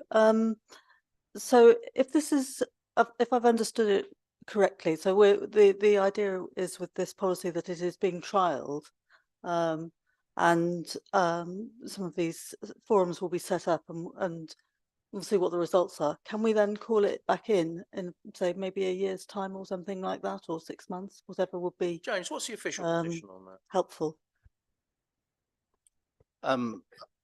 If the committee felt that they wanted to have a look and see how it was operating, have a cast an eye over it, give members another opportunity to maybe, having had the proof is in the pudding, as you say, if it's been operational for us for a number of months or a year even, and members wanted to sort of suggest some tweaks to it, then you could put it on the work programme to come back to overview and scrutiny at some point for that to take place. Yeah, the reason I ask that question is because when it comes to the quasi-legal operations that we undertake, there are places where we're not really authorised to go. So I just wanted to clarify that point. From my point of view, and I suspect from yours, 6 months is not really enough. A year probably is not, especially on bigger things. We're going to need data, and it takes a year, 18 months to capture that. So it's probably going to be 2 years, in fairness, before we start to get some data that we can actually spend time on and analyse. So yeah, the answer is yes, we can bring anything that we do into scrutiny if it's justified. But again, I caution that you will be aware, if you're not, you will be becoming aware that the resource we have is finite. So we have to be quite targeted as we go forward. I just want to offer you my heartfelt good wishes for chairing some of these things. I think you go where some of us would fear to tread. Good luck. We have Thank you. 2 recommendations on the opening page, A and B. Have you all got them? Do I have to read them out? I rather hope not. You can all see the recommendations, or you're aware of them. Considering the proposal and providing observations in both cases, I think we have considered, I think we have provided observations. I'm sure they've been taken note of. Are you content for this now to proceed on its way? Again, not with our endorsement, but merely with our comments. Content? Can I have a proposer, please? Thank you, Sue. No, I'm seconding. All right, we have to do that vote thing.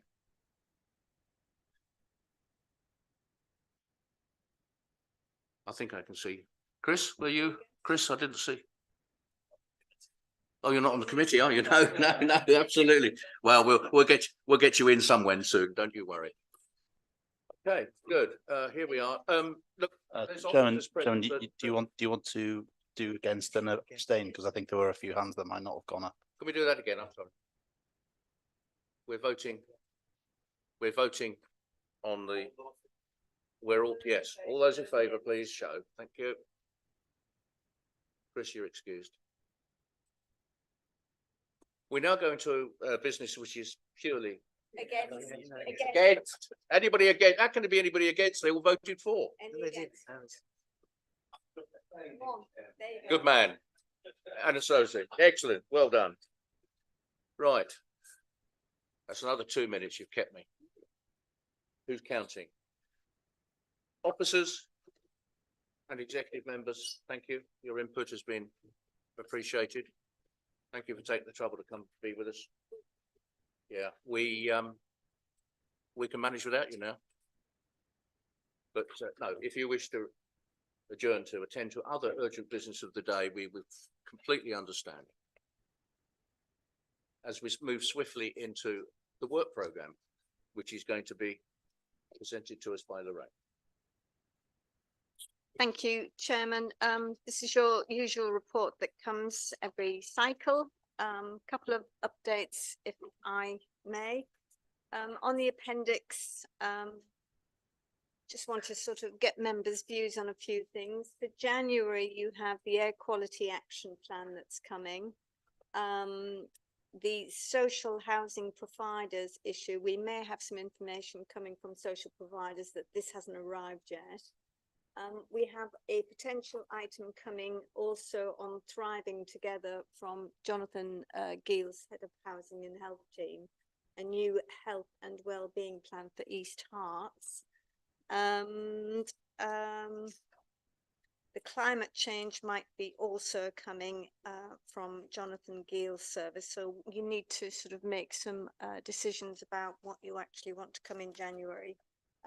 Councillor Glover Ward won't be available for the UK Share Prosperity money item, but you are having a briefing on the 7th of December, and you might feel that you don't need any further information on that, but she's away. Councillor Glover Ward is away all of June, so you might want to think about moving that. January. Did I say June? Yes. Oh, sorry. Wishful thinking. Summertime. Yeah. Yeah, she's away for the whole of January, so you might want to think about moving that to March.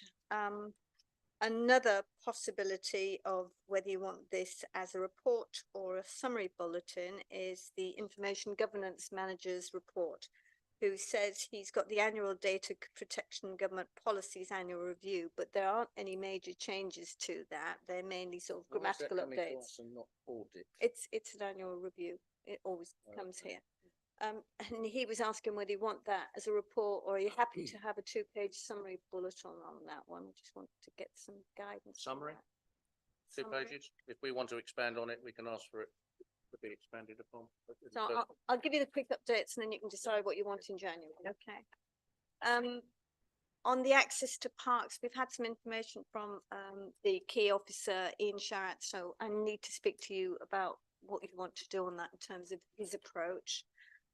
There has been a summary bulletin circulated to you on the DIS as requested. I've also recently circulated to you the cyber report that you requested. The other updates, I'm still awaiting information from Karina Helm on the policing and neighbourhood policing pressures and contributions from police to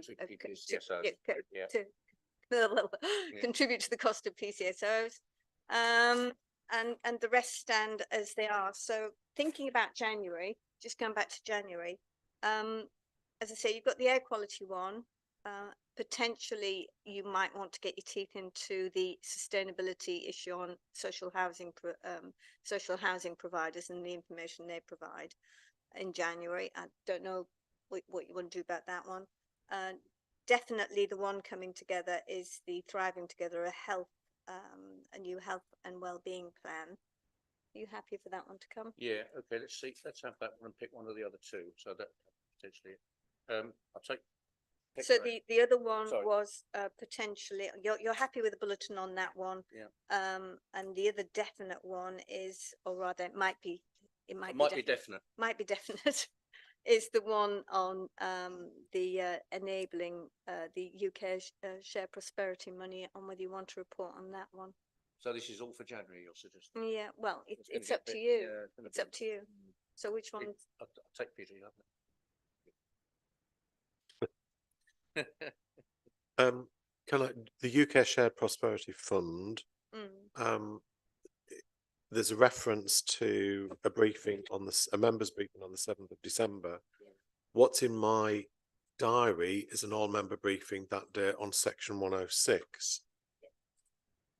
If I can just jump in, I mean, it was originally giving that title, but I think Councillor Glover Ward has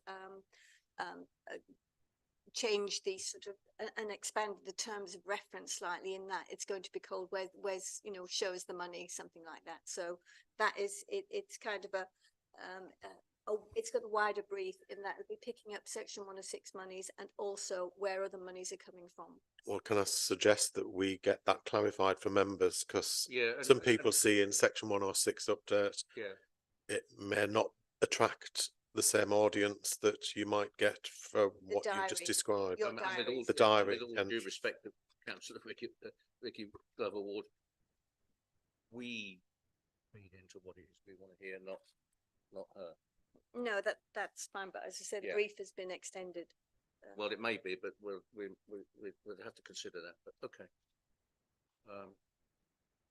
Thoughts, Graham? Nathan highlighted earlier an email I sent out, about the AQMA consultation period. Yeah. It had actually been sitting for a week without being notified to the public, which gives them 5 weeks. And having looked at the government document, they recommend a minimum of 8 to 12 weeks. Yeah. And I've asked for an extension until the first week in the new year, because we've obviously got the festive season and officers are sort of stood down or they're not fully manned.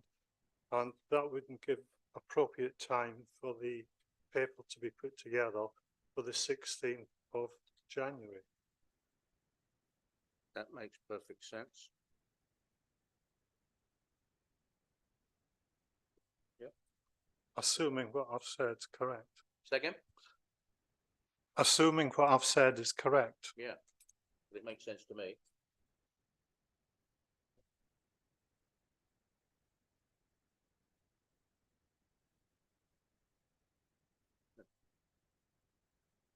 For the 16th of January, we've got 3 items on your list that are about sustainability and environment. And then you've got the enablement thing, which, as you've mentioned, follows up what the briefing is becoming for the 7th of December, which is actually a meeting that Vicky has promised us for quite a long time. So we're looking forward to that, whatever it's called. But S106, other sources of money, it's something that I think would be really important for her to follow up on to this committee. So if she's not there in January, could I suggest that we focus on the 3 sustainability issues and move the Shared Prosperity Fund to a time in March when she could be with us? Yeah, I think it would live that long. Yeah. Chair, can I just clarify something? Just 'cause I think it's got a little bit confused. That there are 2 separate things that we're talking about. There's this UK Shared Prosperity Money item, which is on the work programme. That will only cover UK Shared Prosperity Money. It will not cover Section 106. The item on the 7th of December is outside of scrutiny. That is just a member briefing.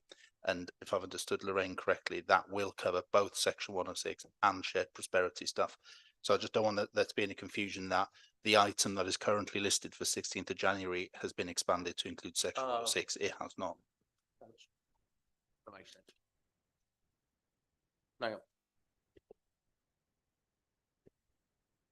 Yeah, I think I was the one who was pushing quite strongly for the social housing providers item.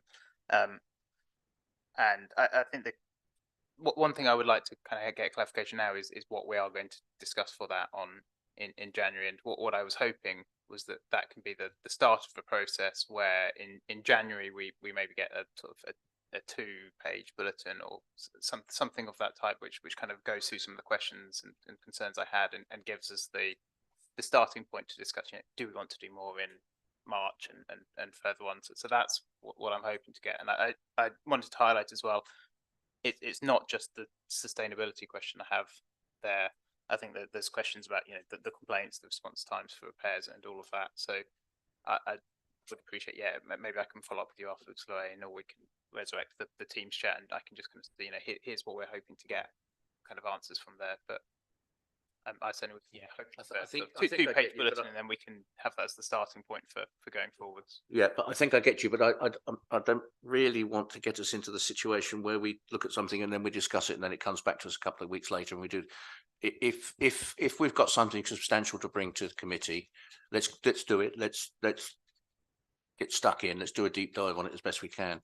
If it's not that, then we should either have a bulletin, or even possibly a quick webinar one evening where we can just get in touch with officers virtually, if we're that way inclined, perhaps outside of the formal committee meeting process. But that's something I'm working with.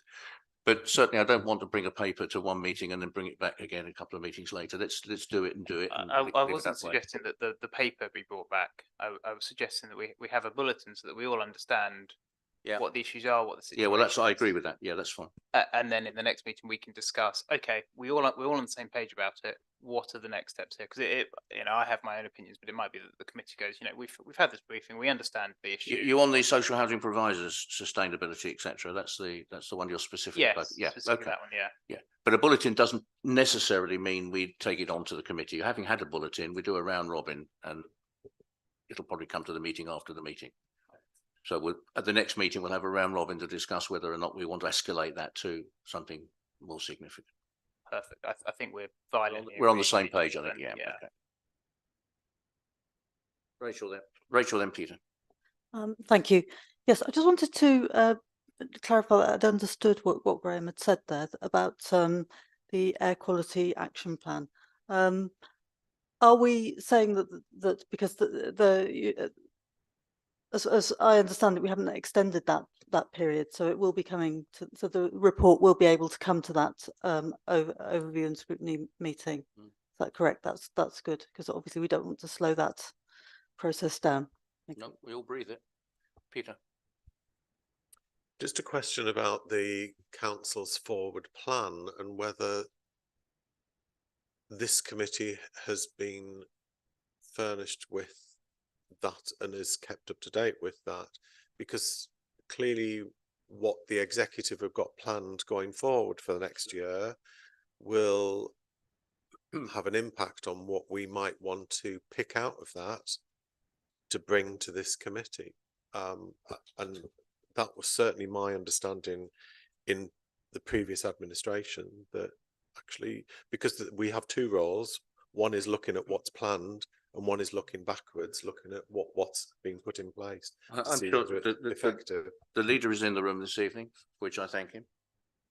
And I'm sure he's picked up on the comments earlier about the fact that Calvin and I would be meeting with the leader and deputy leader on a regular basis to discuss, amongst other things, the forward plan. But thank you for the point. Okay. On that basis, can we accept the work programme as we move forward? Somebody propose? Somebody second? Sorry. Everybody seconded it. Unanimous seconding. Okay. And a quick show of hands if you approve. Are you abstaining, Peter, or are you again, or are you with us, or against us, or for us? And we can. That looks. Any against? Any abstentions? Anybody care? No. It's that time of day. Thank you. That is the end of the meeting. We've beaten our record. We are not going to be leaving the chamber at 10:05, as we did last time. But I think we have.